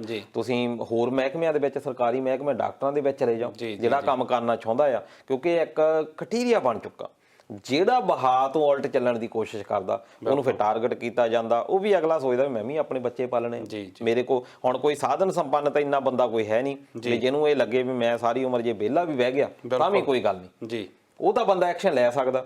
ਜਿਹਨੂੰ ਇਹ ਆ ਵੀ ਮੈਨੂੰ 2 ਮਹੀਨਿਆਂ ਦੀ ਜਾਂ 3 ਮਹੀਨਿਆਂ ਦੀ ਮੇਰੇ ਤੋਂ ਸੇਵਿੰਗ ਹੈਗੀ ਆ, ਬਾਅਦ 'ਚ ਮੈਂ ਕੀ ਕਰੂੰਗਾ, ਮੇਰੇ ਬੱਚਿਆਂ ਦਾ ਅੱਗੇ ਕੀ ਫਿਊਚਰ ਹੈ, ਉਹਨੂੰ ਫਿਰ ਇਹਨਾਂ ਦੇ ਅੱਗੇ ਝੁਕਣਾ ਪੈਂਦਾ। ਨਹੀਂ ਬੇਸ਼ੱਕ, ਚਲੋ ਜੋ ਵੀ ਤੁਸੀਂ ਗੱਲ ਕੀਤੀ ਕਿ ਜਿਹੜਾ ਲਾਅ ਆ ਉਹ ਸਾਰਿਆਂ ਲਈ ਇੱਕ ਆ, ਤੇ ਜਦੋਂ ਲਾਅ ਦੀ ਕਿਤੇ ਨਾ ਕਿਤੇ ਤੋੜਿਆ ਜਾਂਦਾ ਤਾਂ ਕਾਰਵਾਈ ਬਣਦੀ ਹੈ। ਪਰ ਮੇਰੇ ਖਿਆਲ ਨਾਲ ਜਿੱਦਾਂ ਆਪਾਂ ਗੱਲ ਕੀਤੀ ਕਿ ਜਿਹੜੇ ਵੱਡੇ ਮਗਰਮੱਛ ਆ ਉਹਨਾਂ ਤੇ ਪਹਿਲਾਂ ਕਾਰਵਾਈ ਕੀਤੀ ਜਾਂਦੀ, ਬਾਅਦ 'ਚੋਂ ਸ਼ਾਇਦ ਇਹ ਕਾਰਵਾਈ ਕੀਤੀ ਵੀ ਜਾਂਦੀ ਤਾਂ ਇੰਨੇ ਸਵਾਲਾਂ ਦੇ ਘੇਰੇ ਦੇ ਵਿੱਚ ਨਹੀਂ ਸੀ ਆਉਣੀ। ਬਿਲਕੁਲ, ਹੁਣ ਕੈਪਟਨ ਸਰਕਾਰ ਉਦੋਂ ਕਹਿੰਦੀ ਸੀ ਕਿ ਅਕਾਲੀਆਂ ਦੇ ਵੇਲੇ ਦੇ ਵਿੱਚ ਇਹ ਨੋ ਡਾਊਟ ਇਹ ਚੱਲਿਆ, ਪਰ ਤੁਸੀਂ ਇਹ ਦੇਖੋ ਵੀ ਕੈਪਟਨ ਸਰਕਾਰ ਨੇ ਕਿੰਨੇ ਅਕਾਲੀ ਆਗੂ ਇਦਾਂ ਦੇ ਗ੍ਰਿਫਤਾਰ ਕੀਤੇ, ਦੋਸ਼ ਹੀ ਲਾਉਂਦੇ ਰਹੇ ਆ। ਇਹਦਾ ਮਤਲਬ ਇਹ ਆ ਜਾਂ ਤਾਂ ਤੁਸੀਂ ਉਦੋਂ ਝੂਠ ਬੋਲਦੇ ਸੀ, ਦੂਜਾ ਇਹ ਕਿ ਜਿਨ੍ਹਾਂ ਦਾ ਨਾਂ ਵਿੱਚ ਆਉਂਦਾ ਰਿਹਾ ਉਹਨਾਂ ਨੇ ਇਹਨਾਂ ਉੱਤੇ ਮਾਣਹਾਨੀ ਦੇ ਕਿਉਂ ਨਹੀਂ ਕੀਤੇ, ਉਹ ਵੀ ਤੁਸੀਂ ਸਾਡਾ ਵੀ ਨਾਂ ਗਲਤ, ਕਿਉਂਕਿ ਹੁਣ ਵੀ ਇਦਾਂ ਦੀਆਂ ਵੀ ਖਬਰਾਂ ਨਿਕਲ ਕੇ ਆਉਂਦੀਆਂ ਕਿ ਸਿਰਫ ਪੱਗਾਂ ਦੇ ਰੰਗ ਜਾਂ ਉਹੀ ਸਿਰਫ ਬਦਲੇ ਆ, ਕੰਮ ਉਹੀ ਉਦਾਂ ਹੀ ਨਜਾਇਜ਼ ਤਰੀਕੇ ਨਾਲ ਚੱਲਦੇ, ਉਹਨੇ ਵੱਡੇ ਪੱਧਰ ਤੇ ਚੱਲਦੇ ਆ, ਪਰ ਲੋਕਾਂ ਨੂੰ ਇਹਦਾ ਖਾਮਿਆਜਾ ਬਹੁਤ ਭੁਗਤਣਾ ਪੈਂਦਾ। 2019 ਦੀ ਤੁਸੀਂ ਗੱਲ ਲਾਓ, 2019 ਦੇ ਵਿੱਚ ਜਿਹੜੇ ਹੜ੍ਹ ਆਏ ਆ ਉਹ ਨਜਾਇਜ਼ ਮਾਈਨਿੰਗ ਦੇ ਕਰਕੇ ਆਏ, ਪੰਜਾਬ ਦਾ ਇੰਨਾ ਜ਼ਿਆਦਾ ਨੁਕਸਾਨ ਹੋਇਆ, ਉਹ ਕੈਪਟਨ ਸਰਕਾਰ ਦੇ ਉੱਤੇ ਬੋਝ ਪਿਆ, ਕਿੰਨਾ ਜ਼ਿਆਦਾ, ਕਿੰਨੀਆਂ ਫਸਲਾਂ ਰੁੜ ਗਈਆਂ, ਫਿਰ ਉਹ ਤੋਂ ਬਾਅਦ ਗਿਰਦਾਵਰੀ ਕਰਾਈ ਗਈ, ਫਿਰ ਉਹ ਤੋਂ ਬਾਅਦ ਕਈਆਂ ਨੂੰ ਮੁਆਵਜ਼ਾ ਮਿਲ ਗਿਆ, ਕਈ ਉਦਾਂ ਹੀ ਲੈ ਗਏ ਬਿਨਾਂ ਜਿਹੜੇ ਡਿਜ਼ਰਵ ਨਹੀਂ ਕਰਦੇ ਸੀ, ਤੇ ਕਈ ਬੰਦੇ ਜਿਹੜੇ ਆ ਉਹ ਉਹਨਾਂ ਨੂੰ ਮਿਲਿਆ ਨਹੀਂ। ਤੇ ਦੂਜੇ ਪਾਸੇ ਜਿਹੜੇ ਮਹਾਪੁਰਸ਼ ਜਿੱਦਾਂ ਬੰਦੇ ਹੈਗੇ ਆ, ਸੀਚੇਵਾਲ ਵਾਲੇ ਸੰਤਾਂ ਦੀ ਆਪਾਂ ਗੱਲ ਲਾ ਲਈ, ਉਹ ਅੱਜ ਤੱਕ ਡੈਮ ਬਣਾਈ ਜਾਂਦੇ, ਜਿਨ੍ਹਾਂ ਦਾ ਕੋਈ ਕੰਮ ਹੀ ਹੈ ਨਹੀਂ, ਇਹ ਉਹਨਾਂ ਦਾ ਕੰਮ ਥੋੜੀ ਹੈ, ਪਰ ਉਹ ਬੰਦੇ ਕੰਮ ਕਰ ਰਹੇ। ਕਾਰਨ ਉਹਦਾ ਕੀ ਹੈ ਕਿ ਲੋਕਾਂ ਨੂੰ ਤਾਂ ਅਸੀਂ ਬਚਾਉਣਾ ਹੀ ਆ, ਪਰ ਲੋਕਾਂ ਨੇ ਜਦੋਂ ਵੋਟਾਂ ਆਉਣੀਆਂ, ਲੋਕਾਂ ਨੇ ਸੀਚੇਵਾਲ ਸੰਤਾਂ ਦੀ ਨਹੀਂ ਗੱਲ ਮੰਨਣੀ ਕਿ ਸੰਤ ਜੀ ਕਹਿ ਦੇਣ ਵੀ ਦੱਸੋ ਤੁਸੀਂ ਸਾਡਾ ਡੈਮ ਬਣਾਇਆ, ਕਿਉਂਕਿ ਉਦੋਂ ਫਿਰ ਵਾਅਦੇ ਵੱਡੇ ਆਏ ਨੇ ਕਿ ਤੁਹਾਨੂੰ ਸਮਾਰਟਫੋਨ ਮਿਲਣਗੇ, ਘਰ ਘਰ ਨੌਕਰੀਆਂ ਮਿਲਣਗੀਆਂ, ਤੇ ਸਾਡੇ ਜਿਹੜੇ ਲੋਕ ਆ ਉਹ ਪੁਰਾਣੀ ਗੱਲ ਛੇਤੀ ਭੁੱਲਦੇ ਆ। ਉਹਨਾਂ ਨੂੰ ਜਦੋਂ ਲਪੇਟੇਦਾਰ ਜਲੇਬੀਦਾਰ ਜਿਹੜੇ ਵਾਅਦੇ ਮਿਲਦੇ ਆ ਤਾਂ ਫਿਰ ਕਿਤੇ ਨਾ ਕਿਤੇ ਉਹ ਵਿਸ਼ਵਾਸ ਕਰਦੇ। ਇਸ ਕਰਕੇ ਲੋਕਾਂ ਨੂੰ ਵੀ ਵਿੱਚ ਅਵੇਅਰ ਹੋਣਾ ਚਾਹੀਦਾ। ਅਸੀਂ ਵਾਰ-ਵਾਰ ਇਹ ਗੱਲ ਕਹਿੰਦੇ ਆ, ਅਸੀਂ ਝੱਟ ਉਂਗਲੀ ਦਾ ਉਠਾ ਦਿੰਦੇ ਆ ਕਿ ਉਹ ਫਲਾਨਾ ਇਦਾਂ ਆ, ਫਲਾਨਾ ਇਦਾਂ ਆ, ਚਾਹੇ ਉਹ ਗਵਰਨਮੈਂਟ ਐਮਪਲੋਈ ਬਿਊਰੋਕ੍ਰੇਸੀ ਆ, ਚਾਹੇ ਉਹ ਪੋਲੀਟੀਕਲ ਹੈਗਾ ਸਿਸਟਮ, ਪਰ ਲੋਕਾਂ ਦਾ ਵੀ ਕਸੂਰ ਬਰਾਬਰ ਦਾ। ਬਿਲਕੁਲ, ਜਦੋਂ ਕੋਈ ਗੱਲ ਤੁਹਾਡੇ ਨਾਲ ਧੱਕਾ ਹੁੰਦਾ ਤੁਸੀਂ ਉਹਦੇ ਬਾਰੇ ਗੱਲ ਜ਼ਰੂਰ ਕਰੋ, ਘੱਟੋ ਘੱਟ ਪੁੱਛੋ ਜ਼ਰੂਰ, ਵੋਟ ਜਿੱਥੇ ਮਰਜ਼ੀ ਪਾਓ। ਜਦੋਂ ਤੁਹਾਡੇ ਕੋਲ ਆਉਂਦਾ ਤੁਸੀਂ ਉਹਨੂੰ ਦੱਸੋ ਜ਼ਰੂਰ, ਖਾਮੀਆਂ ਜ਼ਰੂਰ ਦੱਸੋ, ਅਗਲੇ ਨੂੰ ਵੀ ਸ਼ਰਮ ਆਵੇ ਵੀ ਮੈਂ ਕਿੱਦਾਂ ਲੋਕਾਂ ਦੇ ਮੂੰਹ ਵਿੱਚ ਜਾਣਾ। ਬਿਲਕੁਲ, ਆਪਾਂ ਹਮੇਸ਼ਾ ਇਹੀ ਗੱਲ ਕਰਦੇ ਹਾਂ ਕਿ ਜਿਹੜਾ ਸਭ ਤੋਂ ਵੱਡਾ ਅਧਿਕਾਰ ਆ ਉਹ ਅੱਜ ਵੀ ਲੋਕਾਂ ਕੋਲ ਆ। ਜਿਹੜਾ ਵੋਟ ਦਾ ਅਧਿਕਾਰ ਹੈ ਉਹ ਬਹੁਤ ਸੋਚ ਸੰਭਲ ਕੇ ਉਹਨੂੰ ਵਰਤਣਾ ਚਾਹੀਦਾ। ਜਦੋਂ ਇਹ ਤੁਹਾਡੇ ਕੋਲ ਇਹ ਲੀਡਰ ਤੁਹਾਡੇ ਘਰਾਂ ਦੇ ਵਿੱਚ ਆਉਂਦੇ, ਕਿਉਂਕਿ 5 ਸਾਲਾਂ ਬਾਅਦ ਇਹ ਜ਼ਰੂਰ ਆਉਂਦੇ ਆ, ਜਦੋਂ ਵੀ ਆਉਂਦੇ ਇਹਨਾਂ ਨੂੰ ਸਵਾਲ ਪੁੱਛੋ ਕਿ ਤੁਸੀਂ ਕੀ ਕੀਤਾ, ਕਿ ਪਿਛਲੇ 5 ਸਾਲਾਂ ਦੇ ਵਿੱਚ ਕੀ ਕਿਹਾ ਸੀ ਤੇ ਕੀ ਕੀਤਾ। ਤਾਂ ਜਿਹੜੀ ਆਪਣੇ ਵੋਟ ਦਾ ਅਧਿਕਾਰ ਉਹ ਬਹੁਤ ਸੋਚ ਸਮਝ ਕੇ ਪਾਓ। ਦਲਜੀਤ ਜੀ, ਇਸ ਤੋਂ ਬਾਅਦ ਆਪਾਂ ਪਿੱਛੇ ਜੇ ਇੱਕ ਪ੍ਰੋਗਰਾਮ ਦੇ ਵਿੱਚ ਗੱਲ ਕੀਤੀ ਸੀ, ਤੁਹਾਨੂੰ ਯਾਦ ਹੋਣਾ, ਬੀਜ ਘਟਾਲੇ ਬਾਰੇ, ਤੇ ਹੁਣ ਕਹਿੰਦੇ ਉਸ ਤੋਂ ਬਾਅਦ ਇੱਕ ਹੋਰ ਬਹੁਤ ਵੱਡਾ ਘਟਾਲਾ, ਖਾਦ ਘਟਾਲਾ ਬਾਹਰ ਆਇਆ ਸਾਹਮਣੇ, ਉਹਦੇ ਬਾਰੇ ਕੀ ਕਹਿਣਾ ਚਾਹੋਗੇ? ਇਹ ਕੋਆਪਰੇਟਿਵ ਸੁਸਾਇਟੀਆਂ ਦੇ ਵੱਲੋਂ ਕੀਤਾ ਗਿਆ ਕਿ ਘੁਟਾਲਾ ਅਜੇ ਤੱਕ ਇਹ ਸਾਹਮਣੇ ਨਹੀਂ ਆਇਆ ਵੀ ਕਿੰਨਾ ਕੁ ਹੈਗਾ ਘੁਟਾਲਾ। ਜੀ, ਘੁਟਾਲਾ ਕੀ ਹੁੰਦਾ? ਘੁਟਾਲਾ ਇਹ ਆ ਕਿ ਕੋਈ ਖਾਦ ਆ ਉਹ ਪਹਿਲਾਂ ਖੇਤੀਬਾੜੀ ਵਿਭਾਗ ਉਹਨੂੰ ਪ੍ਰਮਾਣਿਤ ਕਰਦਾ ਜੀ, ਜਾਂ ਪੰਜਾਬ ਜਿਹੜੀ ਯੂਨੀਵਰਸਿਟੀ ਆ, ਖੇਤੀਬਾੜੀ ਯੂਨੀਵਰਸਿਟੀ ਲੁਧਿਆਣਾ, ਉਹ ਪ੍ਰਮਾਣਿਤ ਕਰਦੀ ਆ। ਉਹ ਕਿਸਾਨਾਂ ਨੂੰ ਦੱਸਦੀ ਆ ਕਿ ਤੁਸੀਂ ਆਹ ਖਾਦ ਪਾਉਣੀ ਆ। ਇਹ ਜਿਹੜੀ ਖਾਦ ਆ ਸੀਗਾਰੀਕਾ, ਇਹ ਐਫਕੋ ਦੇ ਵੱਲੋਂ ਵੈਸੇ ਬਣਾਈ ਗਈ ਆ। ਇਹ ਕਿਹਾ ਜਾਂਦਾ ਕਿ ਆਲੂਆਂ ਦੇ ਲਈ ਬਹੁਤ ਵਧੀਆ ਆ, ਆਲੂਆਂ ਲਈ ਰਿਕਮੈਂਡ ਕਰਦੀ ਆ। ਪਰ ਹੁਣ ਜਿਹੜੀ ਕੋਆਪਰੇਟਿਵ ਸੁਸਾਇਟੀਆਂ ਆ ਉਹ ਇਹ ਕਹਿ ਕੇ ਵੇਚੀ ਜਾ ਰਹੀ ਆ, 410 ਰੁਪਏ ਦੀ ਸ਼ਾਇਦ ਥੈਲੀ ਹੈਗੀ 10 ਕਿਲੋ ਦੀ, ਕਿ ਇਹ ਝੋਨੇ ਦੇ ਲਈ ਵੀ ਬਹੁਤ ਵਧੀਆ। ਜਦ ਕਿ ਖੇਤੀਬਾੜੀ ਵਿਭਾਗ ਦੇ ਕੋਲੋਂ ਪੁੱਛਿਆ ਕਿ ਇਹ ਕਿੱਦਾਂ ਵੀ, ਇਹ ਉਹ ਕਹਿੰਦੇ ਸਾਨੂੰ ਤਾਂ ਪਤਾ ਹੀ ਨਹੀਂ ਇਸ ਗੱਲ ਦਾ, ਅਸੀਂ ਤਾਂ ਰਿਕਮੈਂਡ ਹੀ ਨਹੀਂ ਕੀਤੀ। ਇਹਦਾ ਮਤਲਬ ਇਹ ਹੈ ਕਿ ਇਹ ਜ਼ਮੀਨ ਨੂੰ ਵੀ ਨੁਕਸਾਨ ਕਰ ਸਕਦੀ ਹੈ, ਇਹ ਕੱਲ ਨੂੰ ਫਸਲ ਨੂੰ ਵੀ ਨੁਕਸਾਨ ਕਰ ਸਕਦੀ ਹੈ। ਹੋ ਸਕਦਾ ਕਿ ਇਹਦੇ ਵਿੱਚ ਕੋਈ ਕੈਮੀਕਲ ਇਦਾਂ ਦਾ ਆ ਜਾਵੇ ਜਿਹੜਾ ਕਿ ਬਾਅਦ ਦੇ ਵਿੱਚ ਕਹਿ ਦੇਣ ਕਿ ਇਹ ਝੋਨਾ ਜਿਹੜਾ ਹੈ ਖਾਣ ਦੇ ਯੋਗ ਹੀ ਨਾ ਰਹੇ, ਜਾਂ ਹੈਲਥ ਦੇ ਲਈ ਉਹ ਪ੍ਰਮਾਣਿਤ ਨਾ ਹੋਵੇ। ਇਸ ਕਰਕੇ ਕੋਆਪਰੇਟਿਵ ਸੁਸਾਇਟੀ ਸਾਨੂੰ ਇਹ ਜ਼ਰੂਰ ਸਮਝਣਾ ਚਾਹੀਦਾ, ਸਹਿਕਾਰੀ ਸਭਾਵਾਂ ਹਰ ਦੂਜੇ ਤੀਜੇ ਪਿੰਡ ਦੇ ਵਿੱਚ ਇਹ ਬਣੀ ਹੋਈ ਆ। ਹਰ ਪਿੰਡ ਜਿਹੜਾ ਆ ਇਹਦੇ ਵਿੱਚ ਇਨਵੋਲਵਮੈਂਟ ਆ, ਹਰ ਪਿੰਡ ਦਾ ਮੈਂਬਰ ਕੋਈ ਵੀ ਬਣ ਸਕਦਾ ਇਹਦਾ। ਕੋਆਪਰੇਟਿਵ ਸੁਸਾਇਟੀਆਂ ਜਿਹੜੀਆਂ ਆ ਕਾਫੀ ਵਧੀਆ ਕੰਮ ਵੀ ਕਰ ਰਹੀਆਂ ਮਹਾਰਾਸ਼ਟਰ ਵਗੈਰਾ ਦੇ ਵਿੱਚ। ਪੰਜਾਬ ਦੇ ਵਿੱਚ ਸਭ ਤੋਂ ਜ਼ਿਆਦਾ ਜ਼ਰੂਰੀ ਸੀ ਕੋਆਪਰੇਟਿਵ ਕੀ ਸੀ ਕਿ ਅਸੀਂ ਰਲ ਕੇ ਕੰਮ ਕਰਨਾ। ਕਿਸਾਨਾਂ ਦੇ ਕੋਲ ਟਰੈਕਟਰ ਇੱਕ ਲੈ ਦੋ, ਜਾਣੀ ਕਿ ਮੰਨ ਲਓ ਕਿ ਛੋਟੀ ਕਿਸਾਨੀ ਆ, 5 ਖੇਤ ਵਾਲੇ ਹੈਗੇ ਆ, ਉਹਨਾਂ ਨੂੰ ਇੱਕ ਇਕੱਲੇ ਟਰੈਕਟਰ 5 ਟਰੈਕਟਰ ਲੈਣ ਦੇ ਨਾਲੋਂ ਇੱਕ ਸਾਂਝਾ ਟਰੈਕਟਰ ਲੈ ਲਓ, ਸਾਂਝੀ ਖੇਤੀ ਕੀਤੀ ਜਾਵੇ। ਪਰ ਤੁਸੀਂ ਦੇਖੋ ਜੁਆਇੰਟ ਪੱਧਰ, ਜੁਆਇੰਟ ਰਜਿਸਟਰਾਰ ਦੀ ਆਪਾਂ ਗੱਲ ਕਰ ਲਈਏ, ਰਜਿਸਟਰਾਰ ਦੀ ਗੱਲ ਕਰ ਲਈਏ, ਇੰਨੇ ਜ਼ਿਆਦਾ ਇਹਦੇ ਵਿੱਚ ਕਰਪਟ ਲੋਕ ਨੇ, ਬਹੁਤ ਸਾਰੇ ਡਿਸਮਿਸ ਵੀ ਕੀਤੇ ਹੋਏ ਆ। ਪੋਲੀਟੀਕਲ ਲੀਡਰਾਂ ਦੀ ਇੰਨੀ ਮਿਲੀ ਭਗਤ ਆ ਸਹਿਕਾਰੀ ਸਭਾਵਾਂ ਦੇ ਵਿੱਚ, ਇਹਦੇ ਉੱਤੇ ਆਪਾਂ ਇੱਕ ਵੱਖਰਾ ਪ੍ਰੋਗਰਾਮ ਹੀ ਕਰ ਸਕਦੇ ਹਾਂ ਕਿ ਚਾਹੇ ਉਹ ਸਹਿਕਾਰੀ ਡੈਰੀਆਂ ਹੋਣ, ਸਹਿਕਾਰੀ ਬੈਂਕਾਂ ਹੋਣ, ਇਹ ਇੰਨਾ ਜ਼ਿਆਦਾ ਘਪਲਾ ਇਹਨਾਂ ਦੇ ਵਿੱਚ ਵੱਧ ਚੁੱਕਾ ਆ। ਇਹਦੇ ਬਾਰੇ ਵੀ ਜਾਣਕਾਰੀ ਜਿਹੜੀ ਆ ਦਰਸ਼ਕਾਂ ਤੱਕ ਜ਼ਰੂਰ ਅਸੀਂ ਨਸ਼ਰ ਆਉਂਦੇ ਪ੍ਰੋਗਰਾਮਾਂ ਦੇ ਵਿੱਚ ਕਰਾਂਗੇ। ਪਰ ਇਹ ਜ਼ਰੂਰ ਲੋਕ ਅਵੇਅਰ ਹੋਣ ਵੀ ਜਿਹੜੀਆਂ ਕੋਆਪਰੇਟਿਵ ਸੁਸਾਇਟੀਆਂ ਦੇ ਵਿੱਚ ਆ ਰਹੀ ਆ ਖਾਦ, ਇਹ ਪਹਿਲਾਂ ਤੁਸੀਂ ਯੂਨੀਵਰਸਿਟੀਜ਼ ਦੇ ਵਿੱਚ ਜਾ ਕੇ ਪੁੱਛੋ ਕਿ ਕੀ ਇਹ ਲੋੜ ਹੈਗੀ। ਬਿਲਕੁਲ, ਅਜੇ ਤੱਕ ਜਿਹੜੀ ਖਬਰ ਉਹ ਇਹ ਨਿਕਲ ਕੇ ਆ ਰਹੀ ਕਿ ਅਜੇ ਤੱਕ ਇਹ ਸਪਸ਼ਟ ਨਹੀਂ ਕੀਤਾ ਗਿਆ ਕਿ ਇਹਦੀ ਟਰਾਇਲ ਵੀ ਹੋਏ ਆ ਜਾਂ ਇਹਨੂੰ ਪ੍ਰਮਾਣਤਾ ਵੀ ਮਿਲੀ ਆ ਕਿ ਨਹੀਂ। ਤੇ ਉਸ ਵੇਲੇ ਜਿਹੜੇ ਪੰਜਾਬ ਦੇ ਕਿਸਾਨਾਂ ਵੱਲੋਂ ਕਰੋੜਾਂ ਰੁਪਈਆ ਇਹਦੇ ਤੇ ਖਰਚ ਕੀਤਾ ਜਾਣਾ, ਉਹ ਇੱਕ ਤਰ੍ਹਾਂ ਨਾਲ ਬਹੁਤ ਵੱਡਾ ਧੋਖੇਬਾਜ਼ੀ ਹੈ। ਬਿਲਕੁਲ, ਜਿਹੜੀ ਚੀਜ਼ ਦੀ ਦੇਖੋ ਖੇਤੀ ਦੇ ਵਿੱਚ ਪਹਿਲਾਂ ਤਾਂ ਇਹ ਆ ਕਿ ਕਿਸਾਨ ਕੀ ਆਪਣੀ ਜ਼ਮੀਨ ਦਾ ਟੈਸਟ ਕਰਵਾਉਂਦੇ ਆ। ਟੈਸਟ ਯੂਨੀਵਰਸਿਟੀ ਦੇ ਵਿੱਚ ਹੁੰਦਾ, ਬਹੁਤ ਥੋੜੇ ਕਿਸਾਨ ਆ ਜਿਹੜੇ ਜਾਂਦੇ ਆ ਜਾ ਕੇ ਆਪਣੀ ਮਿੱਟੀ ਦਾ ਟੈਸਟ ਕਰਵਾਉਂਦੇ ਆ। ਉਹ ਟੈਸਟ ਦੇ ਵਿੱਚ ਕੀ ਦੱਸਦੇ ਆ ਕਿ ਤੁਹਾਨੂੰ ਇਹਦੇ ਵਿੱਚ ਕਿੰਨੀ ਜ਼ਿੰਕ ਦੀ ਜ਼ਰੂਰਤ ਹੈ, ਕਿੰਨੀ ਫਾਸਫੋਰਸ ਦੀ ਜ਼ਰੂਰਤ ਹੈ, ਕਿੰਨਾ ਤੁਹਾਨੂੰ ਯੂਰੀਆ ਪਾਉਣਾ ਚਾਹੀਦਾ, ਉਹ ਸਾਰਾ ਕੁਝ ਦੱਸਦੇ ਆ। ਫਿਰ ਤੁਸੀਂ ਜੇ ਉਹ ਕਰਦੇ ਆ, ਇੱਕ ਤਾਂ ਤੁਹਾਡਾ ਖਰਚ ਘਟਦਾ, ਦੂਜਾ ਹੈ ਕਿ ਵਾਧੂ ਜਿਹੜੇ ਤੱਤ ਆ ਉਹ ਜ਼ਮੀਨ ਦੇ ਵਿੱਚ ਨਹੀਂ ਜਾਂਦੇ ਜਿਹੜੇ ਫਸਲ ਨੂੰ ਨੁਕਸਾਨ ਕਰ ਸਕਦੇ। ਪਰ ਅਸੀਂ ਕੀ ਦੇਖੀਦਾ ਆ, ਅਸੀਂ ਕਿਸਾਨਾਂ ਦੇ ਵਿੱਚ ਇਹ ਦੇਖਿਆ ਕਿ ਭੇਡ ਚਾਲਿਆ ਕਿ ਫਲਾਣੇ ਬੰਦੇ ਨੇ 1 ਬੋਰਾ ਪਾਇਆ ਯੂਰੀਆ ਦਾ, ਮੈਂ 1.5 ਪਾ ਦੇਣਾ, ਮੈਂ ਉਹਦੇ ਨਾਲੋਂ ਵਧੀਆ ਫਸਲ, ਮੋਟੀ ਫਸਲ ਰੱਖ ਲੈਣੀ। ਪਰ ਉਹਦੇ ਕੈਮੀਕਲ ਤੌਰ ਦੇ ਉੱਤੇ ਕੀ ਰੁਝਾਨ ਆਉਂਦੇ ਆ, ਕੀ ਉਹਦੇ ਸਾਈਡ ਇਫੈਕਟ ਆਉਂਦੇ ਆ, ਇਹਦੇ ਬਾਰੇ ਬਹੁਤਾ ਜ਼ਿਕਰ ਨਹੀਂ ਹੁੰਦਾ। ਪਹਿਲਾਂ ਤਾਂ ਇਹ ਆ ਕਿ ਜਦੋਂ ਕੋਈ ਇਦਾਂ ਦੀ ਖਾਦ ਆਉਂਦੀ ਆ, ਯੂਨੀਵਰਸਿਟੀ ਦੇ ਨਾਲ ਲਿੰਕ ਬਣਾ ਕੇ ਰੱਖੋ। ਖੇਤੀਬਾੜੀ ਆਫੀਸਰ, ਬਹੁਤ ਸਾਰੇ ਲੋਕਾਂ ਨੂੰ ਪਤਾ ਹੀ ਨਹੀਂ ਹੋਣਾ, ਖੇਤੀਬਾੜੀ ਆਫਿਸ ਵੀ ਤੁਹਾਡੀ ਤਹਿਸੀਲ ਦੇ ਵਿੱਚ ਬਹਿੰਦਾ, ਉਹਦੇ ਕੋਲ ਜਾਓ, ਉਹਦਾ ਪਤਾ ਕਰੋ ਕਿੱਥੇ ਬਹਿੰਦਾ ਉਹ ਤੁਹਾਨੂੰ ਫ੍ਰੀ ਦਿੰਦਾ, ਕੰਸਲਟ ਕਰਦਾ ਉਹ, ਤਾਂ ਉਹਨੂੰ ਜਾ ਕੇ ਪੁੱਛੋ ਵੀ ਆਹ ਚੀਜ਼ਾਂ ਹੈਗੀਆਂ, ਇਹ ਨਵੀਂ ਚੀਜ਼ ਆ ਸਾਡੇ ਲਈ, ਆਹ ਨਵਾਂ ਬੀਜ ਆ, ਤੁਸੀਂ ਰਿਕਮੈਂਡ ਕਰਦੇ ਆ, ਸਾਨੂੰ ਦੱਸੋ ਉਹਦਾ, ਕਿਉਂਕਿ ਲਿਖਤੀ ਸਾਰਾ ਕੁਝ ਹੁੰਦਾ। ਕੋਈ ਵੀ ਨਵਾਂ ਬੀਜ ਆਉਂਦਾ, ਜਿਹੜੇ ਯੂਨੀਵਰਸਿਟੀ ਦੇ ਵੱਲੋਂ ਰਿਕਮੈਂਡ ਆ ਜਾਂ ਖੇਤੀਬਾੜੀ ਵਿਭਾਗ ਦੇ ਵੱਲੋਂ ਆ, ਉਹ ਸਾਰਾ ਕੁਝ ਲਿਖਤੀ ਹੁੰਦਾ। ਤੁਸੀਂ ਉਹਨਾਂ ਕੋਲ ਉਹ ਪੇਪਰ ਲਓ ਤਾਂ ਕਿ ਤੁਸੀਂ ਅੱਗੇ ਵੀ ਜਾ ਕੇ ਉਹ ਜਿਹੜੀ ਇਨਫੋਰਮੇਸ਼ਨ ਦਿੱਤੋ, ਕਿਤੇ ਨਾ ਕਿਤੇ ਅਵੇਅਰ ਹੋਣ ਦੀ ਲੋੜ ਹੈ। ਦੇਖੋ ਸਾਰਾ ਕੁਝ ਹੀ ਆ ਉੱਥੇ। ਜੇ ਆਪਾਂ ਕਹਿ ਦਈਏ ਕਿ ਪੰਜਾਬ ਦੇ ਵਿੱਚ ਕੋਈ ਕੰਮ ਹੀ ਹੈ ਨਹੀਂ, ਕੋਈ ਲਾਅ ਹੈ ਨਹੀਂ, ਇਦਾਂ ਦੀ ਕੋਈ ਚੀਜ਼ ਹੀ ਨਹੀਂ। ਇੰਡੀਆ ਦੇ ਵਿੱਚ ਸਾਰਾ ਸਿਸਟਮ ਆ। ਲੋੜ ਇਹ ਹੈ ਕਿ ਲੋਕਾਂ ਨੂੰ ਉਹ ਸਿਸਟਮ ਦੇ ਬਾਰੇ ਜਾਣਕਾਰੀ ਹੋਣੀ ਚਾਹੀਦੀ ਆ। ਲੋਕੀ ਉਹਦੇ ਬਾਰੇ ਅਵੇਅਰ ਹੋਣ, ਉਹਦੇ ਬਾਰੇ ਜਾਣਕਾਰੀ ਪ੍ਰਾਪਤ ਕਰਨ। ਕਿੱਥੋਂ ਮਿਲਣੀ ਆ ਇਹ ਬਹੁਤ ਜ਼ਰੂਰੀ ਆ, ਕਿਉਂਕਿ ਸਰਕਾਰਾਂ ਨੇ ਤੁਹਾਨੂੰ ਇਹ ਨਹੀਂ ਦੱਸਣਾ। ਬਿਲਕੁਲ, ਕਿਉਂਕਿ ਜੇ ਸਰਕਾਰਾਂ ਇਹ ਗੱਲਾਂ ਦੱਸਣ ਲੱਗ ਗਈਆਂ, ਜਿਹੜੇ ਉਹਨੇ ਉੱਪਰਲੀ ਕਮਾਈ ਕਰਨੀ ਆ ਉਹ ਹਟ ਜਾਣੀ। ਬਿਲਕੁਲ, ਇਸ ਕਰਕੇ ਲੋਕਾਂ ਨੂੰ ਆਪਣੇ ਲੈਵਲ ਦੇ ਉੱਤੇ ਕੰਮ ਕਰਨਾ ਪੈਣਾ ਜੀ। ਦਲਜੀਤ ਜੀ, ਜੇਕਰ ਇੱਥੇ ਟਿੱਪਣੀਆਂ ਦੀ ਗੱਲ ਕਰੀਏ ਤਾਂ ਜਸਜੀਤ ਸਿੰਘ ਜੱਸ ਹੁਣਾਂ ਦਾ ਦੁਬਾਰਾ ਟਿੱਪਣੀ ਆਈ, ਉਹ ਸਹਿਮਤੀ ਪ੍ਰਗਟਾ ਰਹੇ ਆਪਣੀ ਜੋ ਵੀ ਗੱਲਬਾਤ ਹੋਈ। ਇੱਦਾਂ ਹੀ ਸਤਨਾਮ ਖਹਿਰਾ ਹੁਣਾਂ ਨੇ ਵੀ ਟਿੱਪਣੀ ਕਰਕੇ ਸਹਿਮਤੀ ਪ੍ਰਗਟਾਈ। ਸੋ ਤੁਹਾਡਾ ਬਹੁਤ ਬਹੁਤ ਧੰਨਵਾਦ ਜਿਨ੍ਹਾਂ ਨੇ ਵੀ ਟਿੱਪਣੀਆਂ ਕੀਤੀਆਂ। ਸੋ ਦਲਜੀਤ ਜੀ, ਇਹਨਾਂ ਸਾਰੀਆਂ ਗੱਲਾਂ ਨਾਲ ਜਿਹੜਾ ਸਮਾਂ ਆ ਉਹ ਹੋ ਚੁੱਕਾ ਜੀ ਦੋਸਤਾਂ ਤੋਂ ਇਜਾਜ਼ਤ ਲੈਣ ਦਾ। ਤੁਸੀਂ ਇਹ ਜਾਣਕਾਰੀਆਂ ਸਾਡੇ ਨਾਲ ਸਾਂਝੀਆਂ ਕੀਤੀਆਂ, ਉਹਦੇ ਲਈ ਬਹੁਤ ਬਹੁਤ ਧੰਨਵਾਦ। ਦੋਸਤੋ, ਉਮੀਦ ਕਰਦੇ ਹਾਂ ਤੁਹਾਨੂੰ ਇਹ ਪ੍ਰੋਗਰਾਮ ਸਾਡਾ ਜ਼ਰੂਰ ਪਸੰਦ ਆਇਆ ਹੋਵੇਗਾ। ਜੇਕਰ ਪ੍ਰੋਗਰਾਮ ਚੰਗਾ ਲੱਗਾ ਤਾਂ ਤੁਸੀਂ ਅੱਗੇ ਸਾਂਝਾ ਜ਼ਰੂਰ ਕਰਿਓ, ਸ਼ੇਅਰ ਜ਼ਰੂਰ ਕਰਿਓ, ਤੇ ਨਾਲ ਦੀ ਨਾਲ ਸਾਡਾ ਫੇਸਬੁੱਕ ਪੇਜ, ਸਾਡਾ YouTube ਚੈਨਲ ਜ਼ਰੂਰ ਸਬਸਕ੍ਰਾਈਬ ਕਰੋ। ਇੱਦਾਂ ਹੀ ਜੁੜੇ ਰਹੋ ਇੰਡੋਜ਼ ਟੀਵੀ ਆਸਟ੍ਰੇਲੀਆ ਨਾਲ। ਜਿਨ੍ਹਾਂ ਵੀ ਦੋਸਤਾਂ ਨੇ ਆਪਣੀਆਂ ਟਿੱਪਣੀਆਂ ਨਾਲ, ਆਪਣੇ ਸਵਾਲਾਂ ਨਾਲ ਪ੍ਰੋਗਰਾਮ ਸ਼ਿਰਕਤ ਕੀਤੀ, ਉਹਨਾਂ ਦਾ ਵੀ ਬਹੁਤ ਬਹੁਤ ਧੰਨਵਾਦ। ਸੋ ਹੁਣ ਦਿਓ ਇਜਾਜ਼ਤ, ਮਿਲਦੇ ਹਾਂ ਅਗਲੇ ਹਫ਼ਤੇ। ਤਦ ਤੱਕ ਲਈ ਪਿਆਰ ਭਰੀ ਸਤਿ ਸ਼੍ਰੀ ਅਕਾਲ।